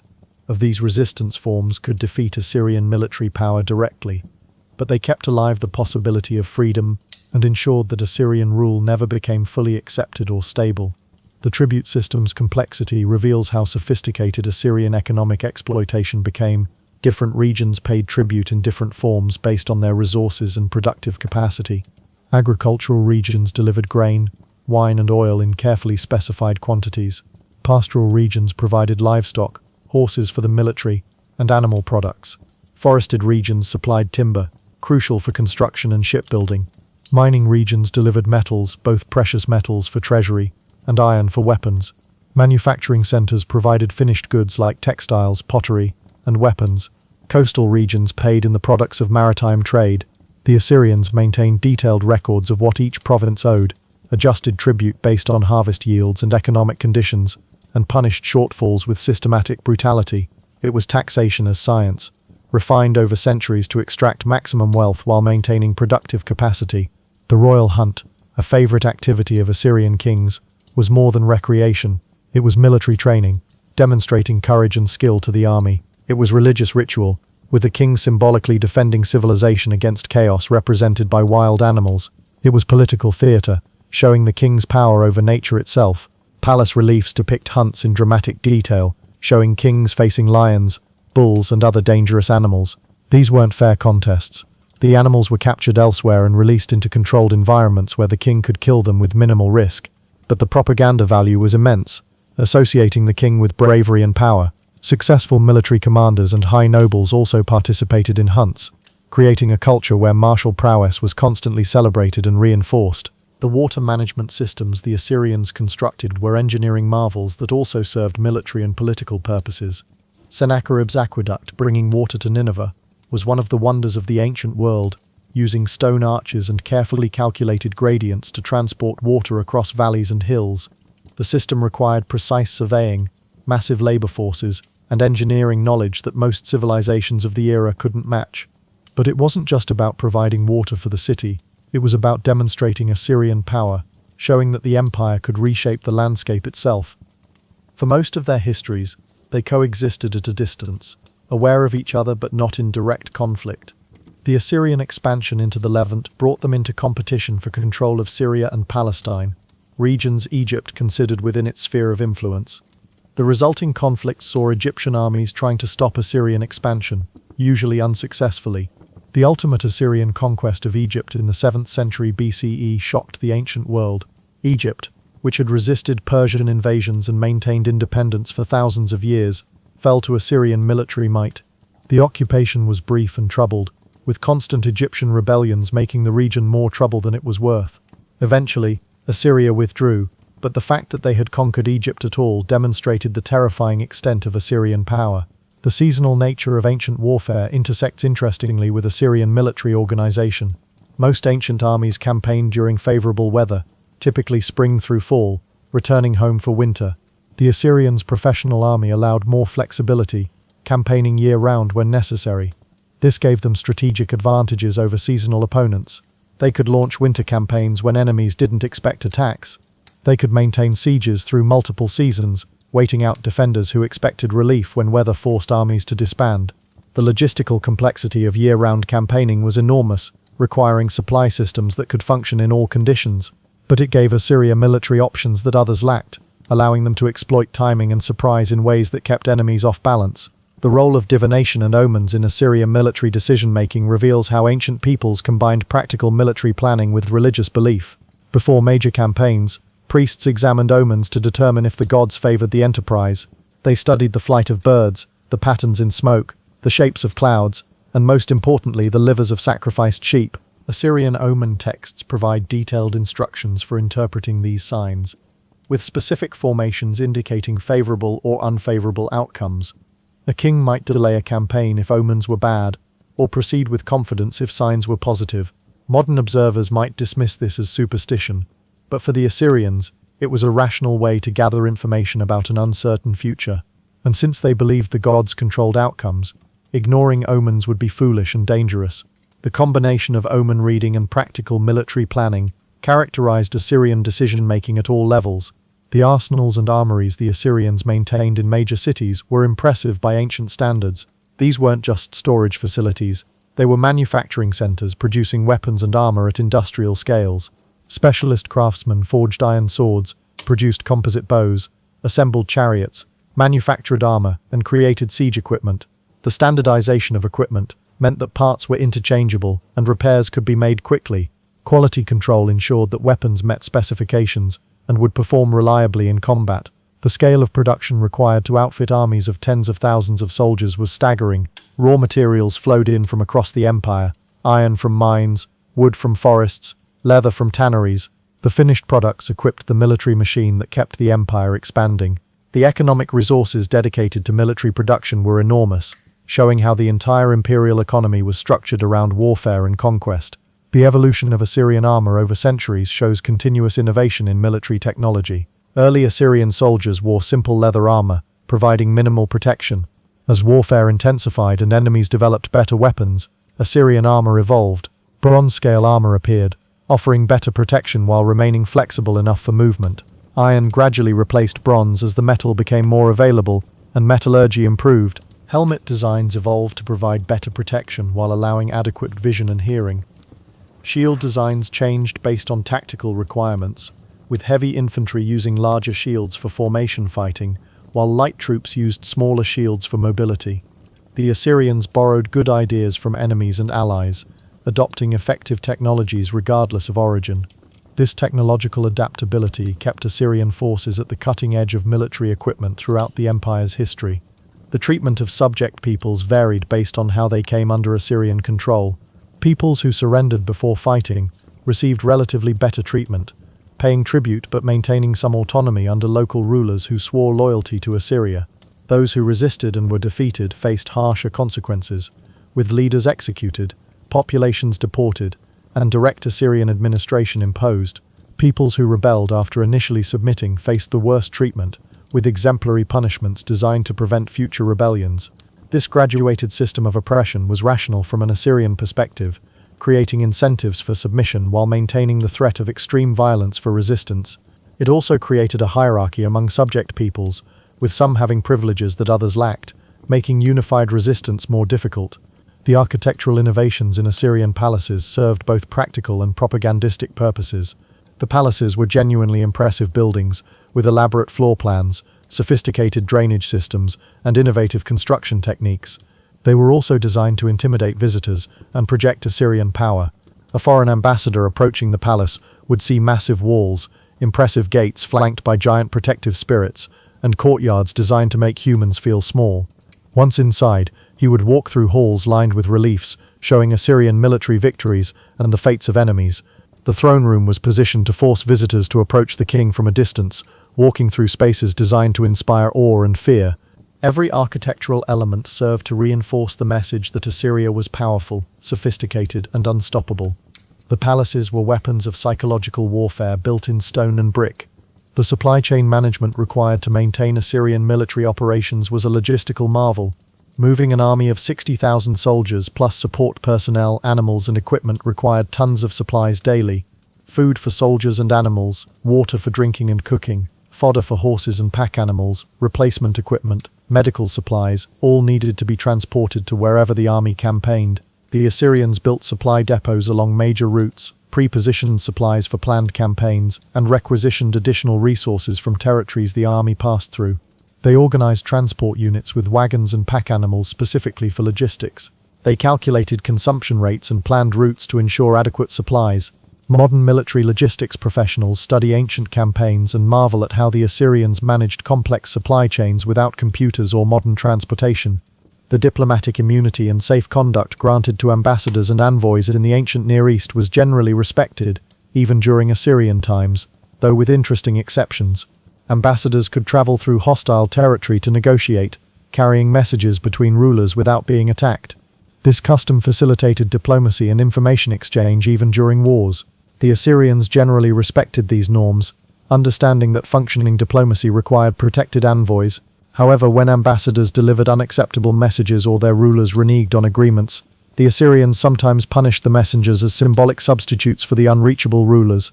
The famous Assyrian envoy sent to Jerusalem to demand surrender during Sennacherib's campaign engaged in psychological warfare through his speeches to the city's defenders, showing how even diplomatic missions served Assyrian military objectives.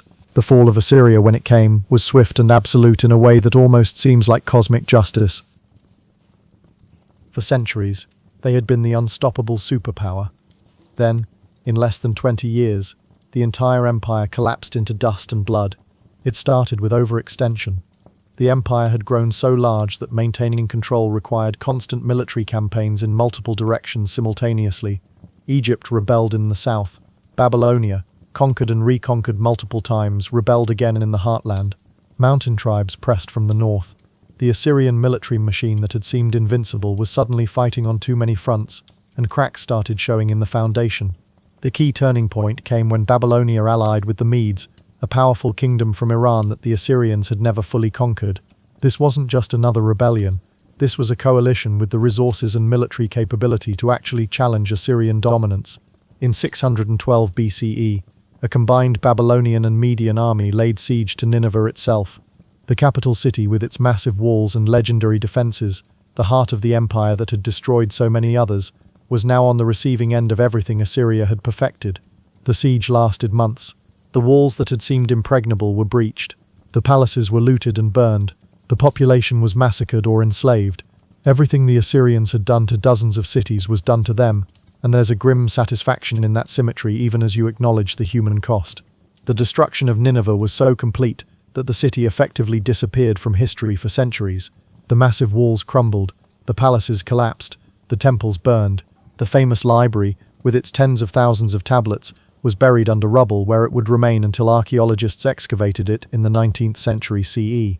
The very name Nineveh became legendary, a byword for fallen grandeur and divine judgment. Biblical prophets like Nahum celebrated its destruction in language dripping with barely contained glee. The entire ancient Near East, which had suffered under Assyrian rule for centuries, collectively exhaled. The nightmare was over. The last Assyrian king, Ashur-uballit II, tried to maintain a government in exile in Haran, a city in northern Syria. The Babylonians and Medes weren't interested in allowing any Assyrian revival. They besieged Haran in 609 BCE, and that was effectively the end. No more Assyrian kings, no more Assyrian Empire, no more Assyrian armies marching across the ancient world. The people didn't vanish, of course. Assyrians continued to exist as an ethnic group, and they exist to this day. But the empire, the system, the machine of conquest and terror, was gone. The historical irony is that the Babylonians who destroyed Assyria immediately began copying Assyrian administrative methods, because evil or not, the Assyrians had figured out how to run an empire efficiently. The legacy of Assyria is complicated in ways that make historians uncomfortable. On one hand, they were brutal conquerors who perfected terror as state policy and caused immeasurable suffering across the ancient world. On the other hand, they created administrative innovations that subsequent empires copied for centuries. They preserved libraries of knowledge that would otherwise have been lost. They built infrastructure that facilitated trade and communication. They demonstrated that large-scale multi-ethnic empires were possible if you were ruthless enough about it. Can you give them credit for innovations built on mountains of corpses? Can you appreciate their art while acknowledging it depicts atrocities?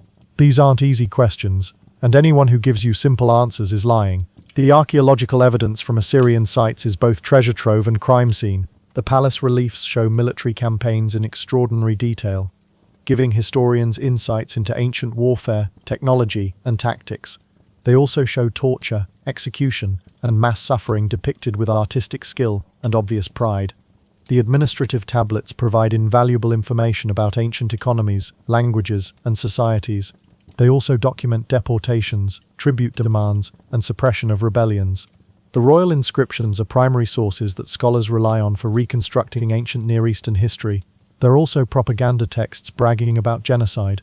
You can't study Assyria without constantly grappling with the tension between their achievements and their atrocities. The religious texts from Assyria reveal a sophisticated theology with complex rituals, elaborate mythologies, and philosophical depth. The Assyrians weren't mindless barbarians. They had schools, libraries, literature, music, and art. They made advances in mathematics, astronomy, and medicine. Assyrian doctors performed surgeries, set broken bones, and created medicinal remedies.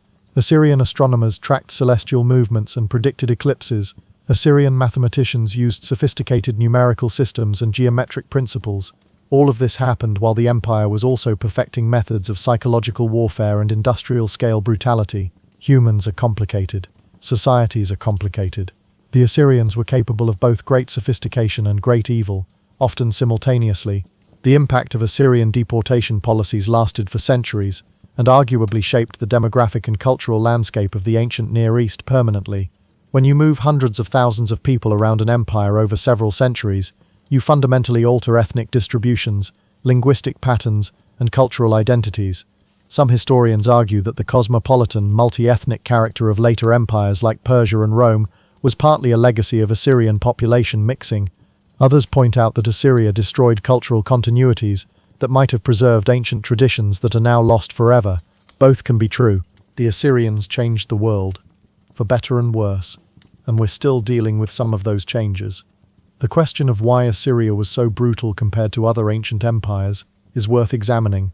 Other ancient states conquered territories and extracted tribute.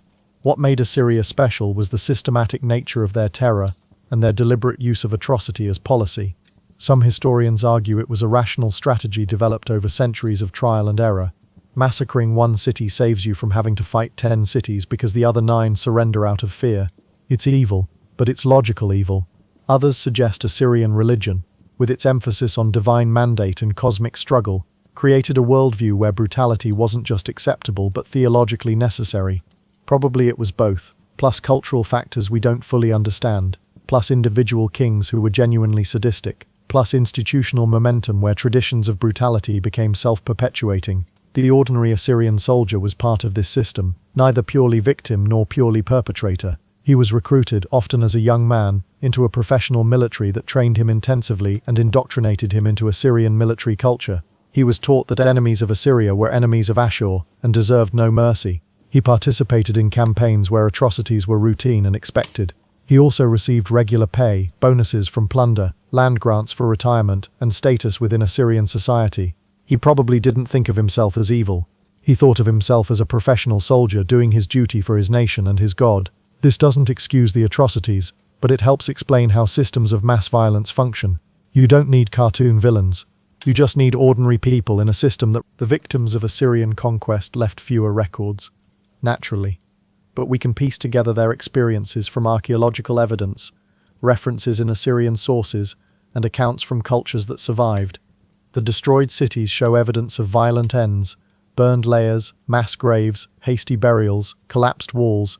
The deportee communities that ended up in various parts of the empire maintained some cultural identity despite Assyrian efforts to assimilate them. Judean deportees in Babylon maintained Jewish identity and produced religious literature that would become foundational to Western civilization. Elamite deportees maintained enough cultural memory that when Persia conquered Babylon, Elamites could reclaim some of their heritage. The victims weren't passive.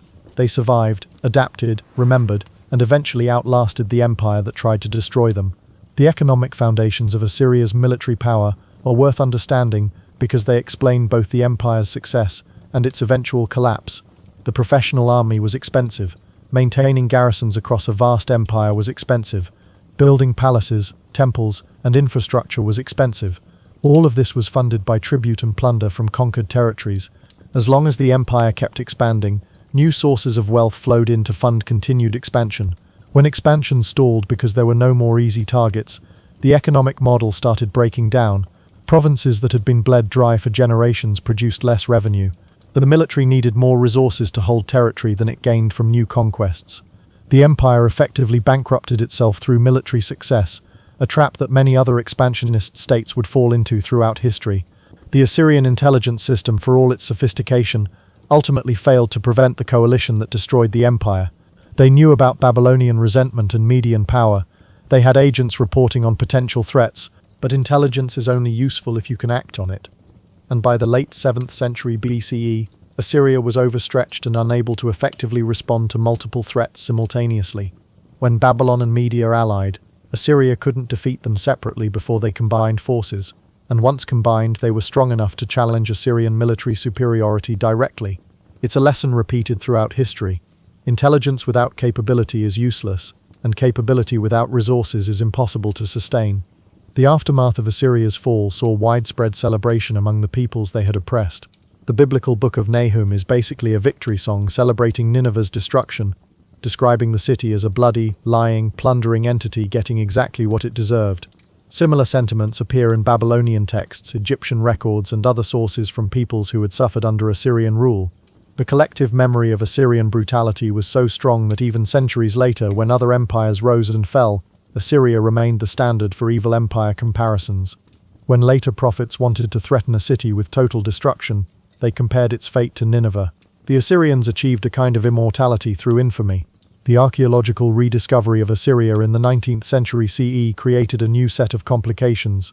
European archaeologists excavated Nineveh, Nimrud, and other Assyrian sites, shipping tons of artifacts back to museums in London, Paris, and Berlin. The palace reliefs, which had been buried for over 2,000 years, were suddenly on display in the British Museum and the Louvre. The general public could see Assyrian art and read about Assyrian history for the first time since antiquity. There was fascination with the empire's power and sophistication. sometimes accompanied by a disturbing admiration for their efficiency and military prowess. Victorian-era scholars sometimes portrayed the Assyrians as a powerful, masculine empire, contrasted with weaker, more effeminate neighbors, bringing their own cultural baggage to ancient history in ways that distorted understanding. The modern Assyrian people, descendants of the ancient population, have a complicated relationship with their empire's legacy. They're proud of their ancient heritage and cultural continuity stretching back thousands of years. They also have to grapple with the fact that their ancestors ran an empire notorious for brutality. Most emphasize the cultural achievements, the art, the literature, the administrative innovations, while acknowledging but not dwelling on the violence.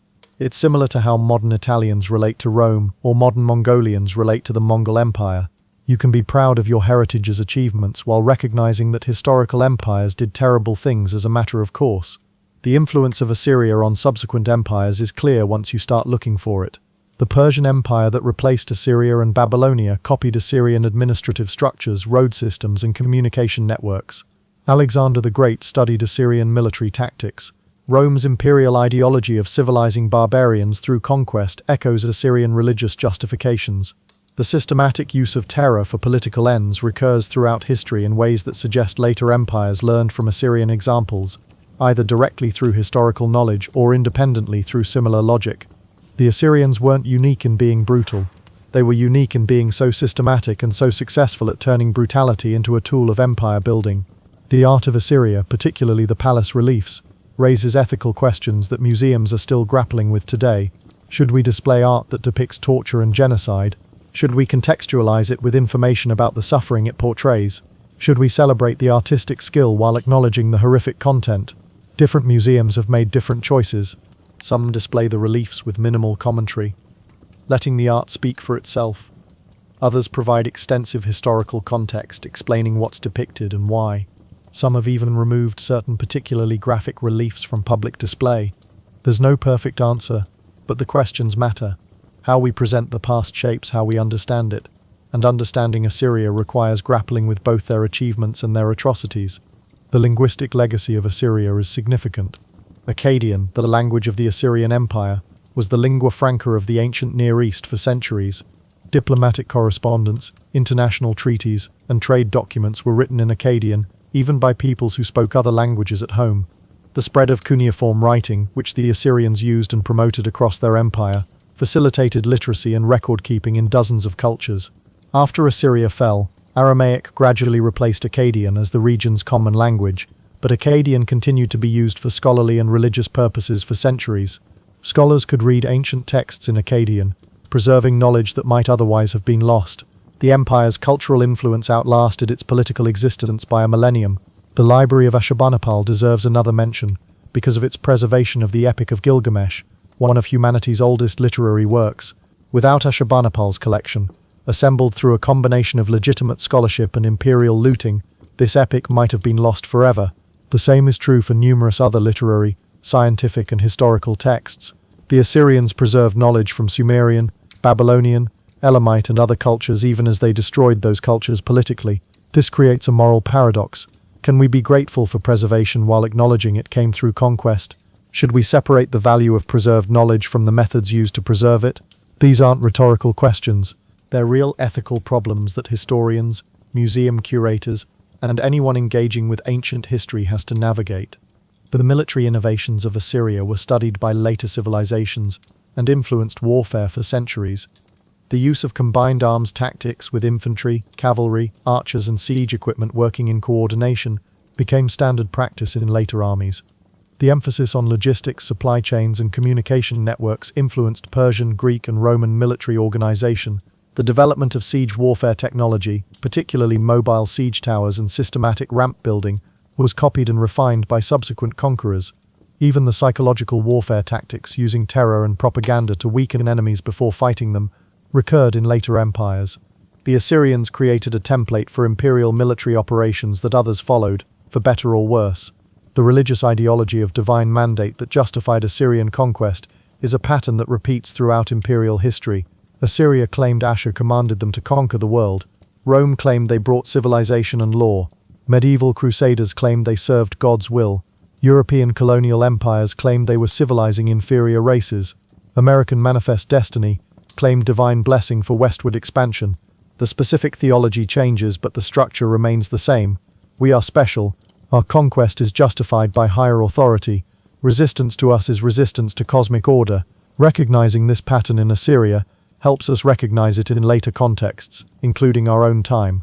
The treatment of women in the Assyrian Empire followed patterns common to ancient Near Eastern societies, but with some specific variations. Women had limited legal rights, were considered property of fathers and then husbands, and faced severe punishments for sexual transgressions, while men faced minimal consequences. Middle Assyrian laws specified that women must be veiled in public, with different rules for married women, prostitutes and slaves. Punishments for adultery were brutal and gendered. At the same time, elite women, particularly queens and royal wives, could wield significant political power behind the scenes. Samuramat, who may be the historical basis for the legendary Semiramis, apparently served as regent and influenced policy. The contradiction between systematic oppression of most women and occasional powerful individual women is typical of patriarchal societies throughout history. The environmental impact of the Assyrian Empire is harder to trace, but likely significant. Massive construction projects required enormous amounts of timber, leading to deforestation in areas near major cities. Agricultural intensification to feed cities and armies depleted soil nutrients and required extensive irrigation systems. Some of these irrigation networks caused salinization that reduced agricultural productivity over time. The constant warfare devastated farmland, destroyed orchards, and disrupted agricultural cycles in conquered territories. The Assyrians literally bragged in some inscriptions about cutting down orchards and destroying agricultural infrastructure as punishment for rebellion. The long-term ecological consequences of Assyrian imperial activities contributed to the gradual decline of agricultural productivity in Mesopotamia, a process that continued after the empire fell. The medical knowledge of the Assyrians was surprisingly advanced for their time, combining careful observation with magical and religious beliefs.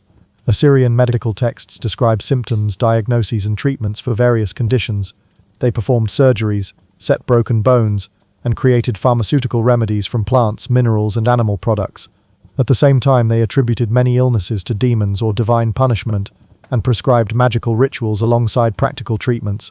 This combination of empirical medicine and supernatural belief was typical of ancient medicine everywhere, but the Assyrians documented it extensively.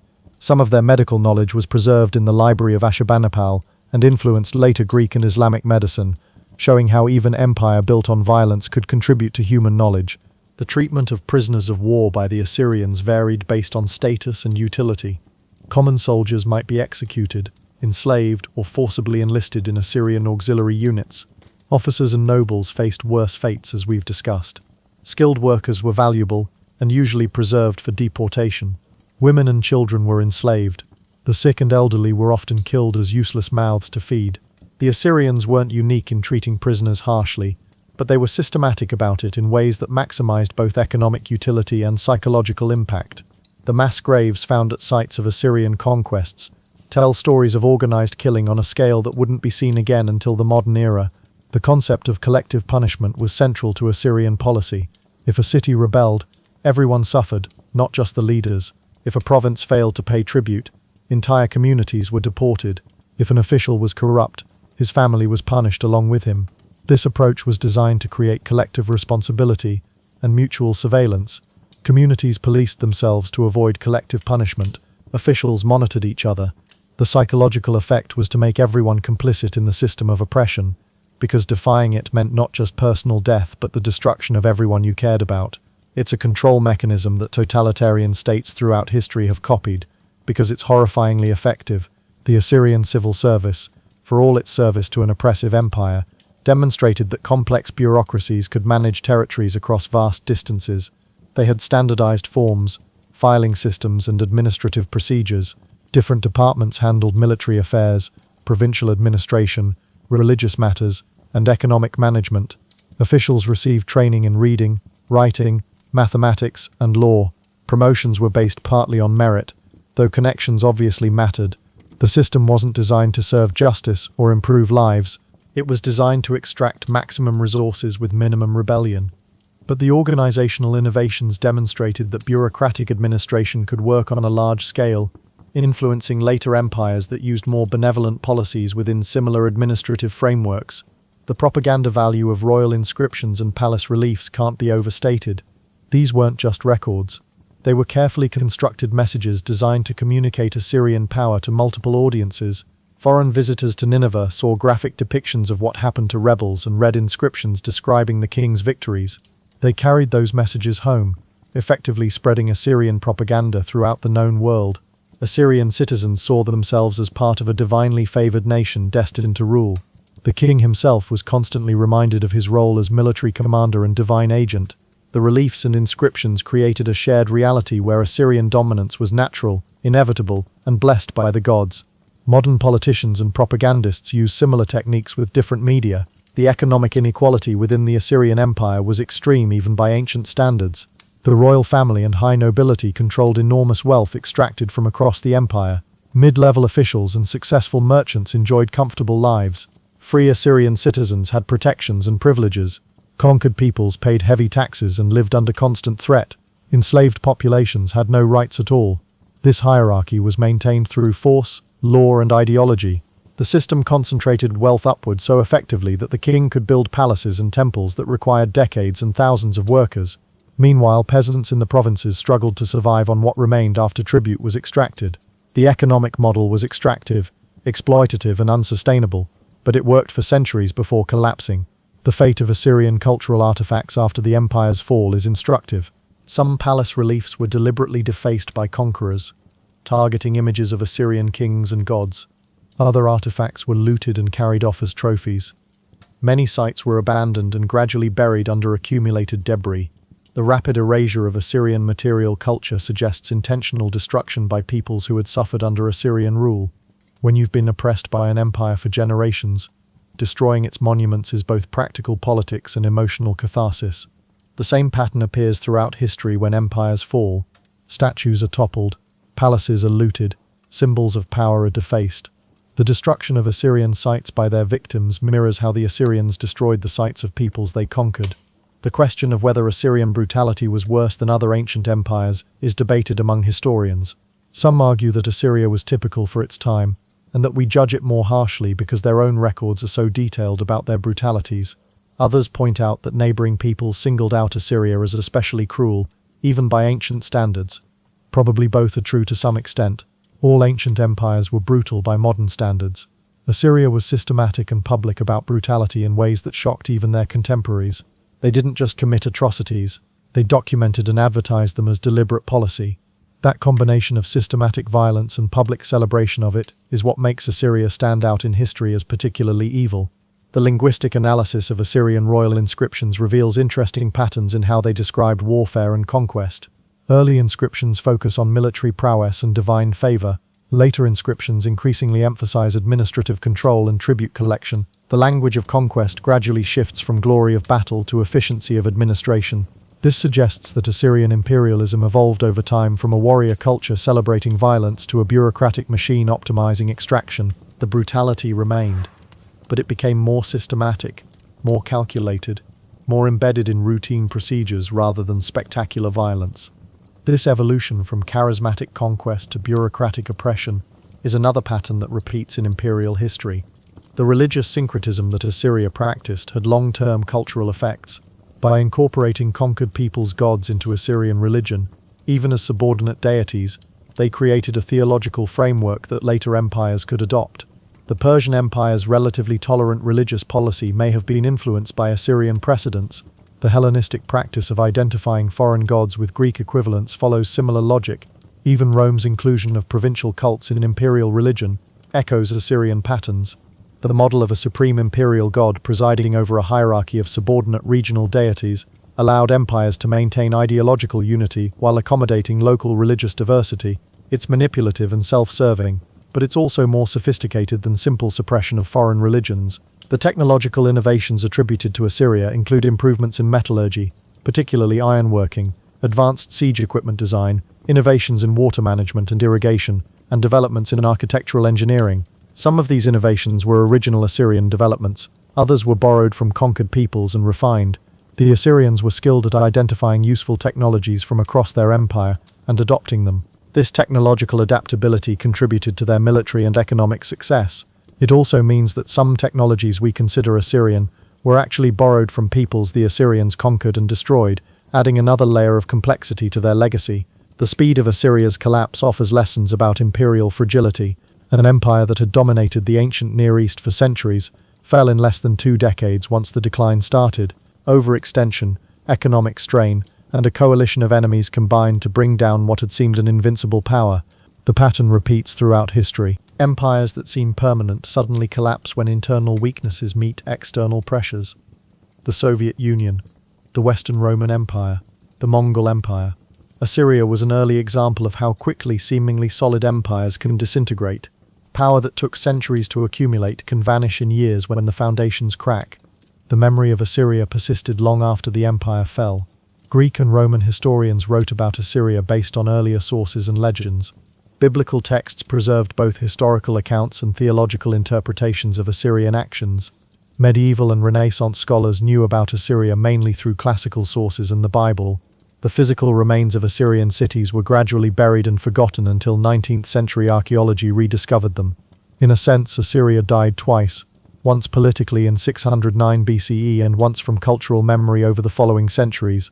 The archaeological rediscovery in the 1800s resurrected Assyria as a subject of study, allowing us to understand the empire's actual history rather than legendary accounts. The ethical questions raised by studying Assyria apply to studying any historical atrocity. How do we acknowledge evil without sensationalizing it? How do we learn from historical brutality without normalizing violence? How do we appreciate cultural achievements without excusing the oppression that produced them? These questions don't have easy answers, and different scholars make different choices. What's important is that we ask the questions and think seriously about the implications. History isn't just about what happened, it's about how we remember what happened, what we choose to emphasize, and what lessons we draw for our own time. The administrative innovations of Assyria influenced subsequent empires directly and indirectly. The Persians conquered what had been Assyrian territory and inherited much of the administrative infrastructure. They reformed it, made it more humane in some ways, but kept the basic organizational structure. Alexander the Great conquered Persia and adopted much of their administrative system. The Hellenistic kingdoms that followed Alexander preserved administrative practices that traced back through Persia to Assyria. Rome interacted with Hellenistic kingdoms and may have learned some administrative techniques indirectly. The chain of influence is long and sometimes speculative, but there's good evidence that Assyrian innovations in provincial administration, communication networks, and resource extraction informed how empires were run for centuries after Assyria fell. The question of whether Assyrian imperial ideology genuinely believed their own propaganda is worth considering. Did Assyrian kings really think Ashur commanded them to conquer the world? Or was that cynical manipulation? Did common soldiers genuinely believe they were divine instruments, or were they just following orders? The evidence suggests both belief and cynicism coexisted. The kings seem to have genuinely believed in their divine mandate, as evidenced by religious texts and ritual practices. They also clearly used religion as a tool of control and justification. Soldiers probably varied. Some were true believers, others were professionals doing a job. Most probably fell somewhere in between, believing enough to justify their actions while having pragmatic awareness of the system's cynicism. Humans are good at holding contradictory beliefs simultaneously. The treatment of Assyrian collaborators by conquered peoples after the empire fell was probably harsh. Anyone who had served Assyrian administration, especially in roles that involved enforcing Assyrian rule, would have been targeted when the empire collapsed. Some probably fled to remaining Assyrian strongholds and died when those fell. Others might have tried to blend into local populations, hiding their previous affiliations. A few might have been valuable enough to be welcomed by the new imperial powers. Collaboration with oppressive regimes creates moral stains that don't easily wash off. The Babylonians and Medes who destroyed Assyria wouldn't have been forgiving toward those who had helped enforce Assyrian rule. The question of resistance to Assyrian rule is complicated by the fact that most evidence comes from Assyrian sources, which naturally emphasize Assyrian victories and minimize resistance. But we know resistance happened constantly. Cities rebelled, provinces withheld tribute, mounting peoples raided Assyrian territories. Egypt rebelled multiple times. Babylon rebelled repeatedly despite brutal repression. The historical record of Assyrian campaigns reveals continuous resistance across the empire throughout its history. The Assyrians won most of these conflicts, which is why they lasted so long. But resistance never stopped. Even under seemingly total control, subject peoples waited for opportunities to rebel. The ultimate success of the Babylonian-Median coalition demonstrates that resistance, even when repeatedly crushed, could eventually succeed if circumstances aligned. The cultural memory of Assyrian atrocities in Jewish tradition is particularly strong because biblical texts document Assyrian actions in detail. The destruction of the northern kingdom of Israel in 722 BCE and the deportation of the population created lasting trauma, memorialized in biblical texts. The siege of Jerusalem in 701 BCE, though ultimately unsuccessful, devastated Judah and reinforced fear of Assyrian power. Biblical prophets used Assyria as a symbol of imperial evil and divine judgment. When later prophets wanted to describe ultimate destruction, they compared it to what Assyria did. This cultural memory influenced Jewish identity for centuries, and through the Bible, influenced Christian and Islamic traditions. Assyria became a theological concept as much as a historical reality, representing human evil opposed to divine justice.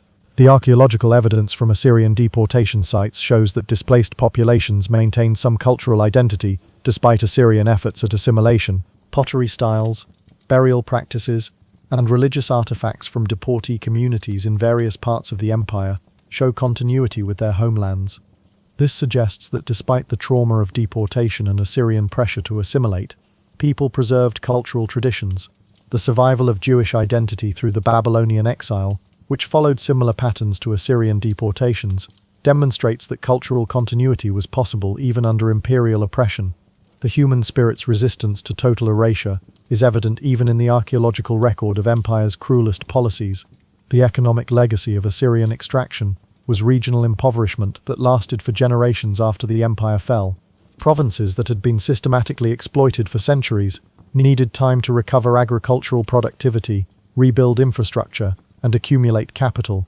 The Babylonian Empire that replaced Assyria inherited depleted territories and populations scarred by generations of oppression. The Persian Empire that came after had to deal with lingering effects of Assyrian and Babylonian exploitation. The ancient Near East's economic landscape was shaped by centuries of extractive imperialism, and recovery was slow and incomplete. Modern economic historians studying imperial extraction often point to Assyria as an extreme example of how exploitation can damage regional economies for centuries. The architectural legacy of Assyria is visible in the ruins of Nineveh, Nimrud, Khorsabad, and other sites. The palaces, even in ruins, convey enormous scale and ambition. The gates, flanked by massive stone lamassu, human-headed winged bulls that protected entrances, combine artistic skill with intimidation. The engineering required to build these structures, move multi-ton stone blocks, and create irrigation systems for palace gardens demonstrated sophisticated technical knowledge. Later Mesopotamian architecture was influenced by Assyrian models. The emphasis on monumental scale, elaborate decoration, and architectural expression of power continued in Babylonian, Persian, and Hellenistic architecture. The physical ruins of Assyrian power influenced builders for centuries after the empire fell. The question of whether the Assyrians were uniquely evil or just uniquely successful at a brutal game all ancient states played is ultimately unanswerable, but worth contemplating. All ancient empires conquered, exploited, and oppressed. Assyria was exceptionally good at it, and unusually open about documenting their methods. Does that make them worse, or just more honest about universal imperial practices? Different historians reach different conclusions. What's clear is that studying Assyria forces us to confront uncomfortable truths about how empires work, how humans rationalize violence, and how systematic oppression can persist for centuries when backed by military power and ideological justification. The personal stories of individuals caught in the Assyrian machine are mostly lost to history. We have statistics about deportations, lists of tribute, descriptions of campaigns, but few individual voices. Occasionally a name appears, a craftsman proud of his work on a palace relief, a scribe who copied tablets in the library, a soldier who left a brief inscription. Mostly, though, the millions who lived, suffered, and died under Assyrian rule are anonymous. This is true of most history. The powerful are documented. The ordinary people are statistical categories. When we study Assyria, we should remember that every number represents individual human experiences, hopes, fears, and suffering that we can only imagine. The ultimate failure of Assyrian imperialism to create lasting political unity in the Near East despite centuries of effort is instructive. They conquered nearly everything within reach. They deported populations, built infrastructure, created administrative systems, and enforced cultural integration. When they fell, their empire immediately fragmented. The unity was imposed, not organic, and without the constant application of force, it dissolved. Compare this to Roman cultural influence that lasted centuries after Roman political control ended, or Chinese imperial tradition that survived multiple dynasty changes. Assyrian imperialism was too brutal, too exploitative, too focused on extraction to create genuine loyalty or integration. Force alone can't create lasting unity, a lesson that imperial powers throughout history have had to learn repeatedly. And so we reach the end of our journey through Assyrian history, this empire of calculated brutality and systematic oppression that dominated the ancient Near East for centuries. We've seen how they built the world's first professional army, perfected siege warfare, and created administrative systems that later empires would copy. We've examined their use of terror as state policy, their mass deportations and their careful documentation of atrocities. We've acknowledged their cultural achievements, their libraries and palaces and art, while recognizing that these were built on foundations of conquest and exploitation. We've traced their rise to dominance and their swift collapse when overextension met determined enemies. The Assyrian Empire was many things. It was militarily innovative, administratively sophisticated, culturally productive, and breathtakingly cruel. It demonstrated both humanity's capacity for organized achievement and organized evil. It left a legacy that influenced subsequent civilizations in ways both positive and negative. It was, in many ways, an empire of evil, though that term risks oversimplifying a complex historical reality. What's certain is that studying Assyria teaches us about how empires function, how power corrupts, how brutality can become systematic policy, and how even seemingly invincible powers can collapse when their foundations crack. As you drift off to sleep tonight, perhaps you'll reflect on how much has changed since Assyrian times, how the values of human rights and international law represent genuine moral progress, even if imperfectly implemented. Or perhaps you'll notice the patterns that persist, how modern states still use force and terror, how powerful nations still extract resources from weaker ones, how propaganda still shapes public opinion and justifies violence. History doesn't repeat exactly, but it echoes, and the echoes of Assyria still resonate in our world. Sleep well, knowing that you live in a time when systematic imperial brutality on the Assyrian scale is at least officially condemned, even if not fully eliminated. Dream peacefully, far from ancient battlefields and siege ramps and deportation columns. And if you wake up grateful for the distance between our world and theirs, perhaps that gratitude itself is a lesson worth learning from our journey through the empire of evil. Good night.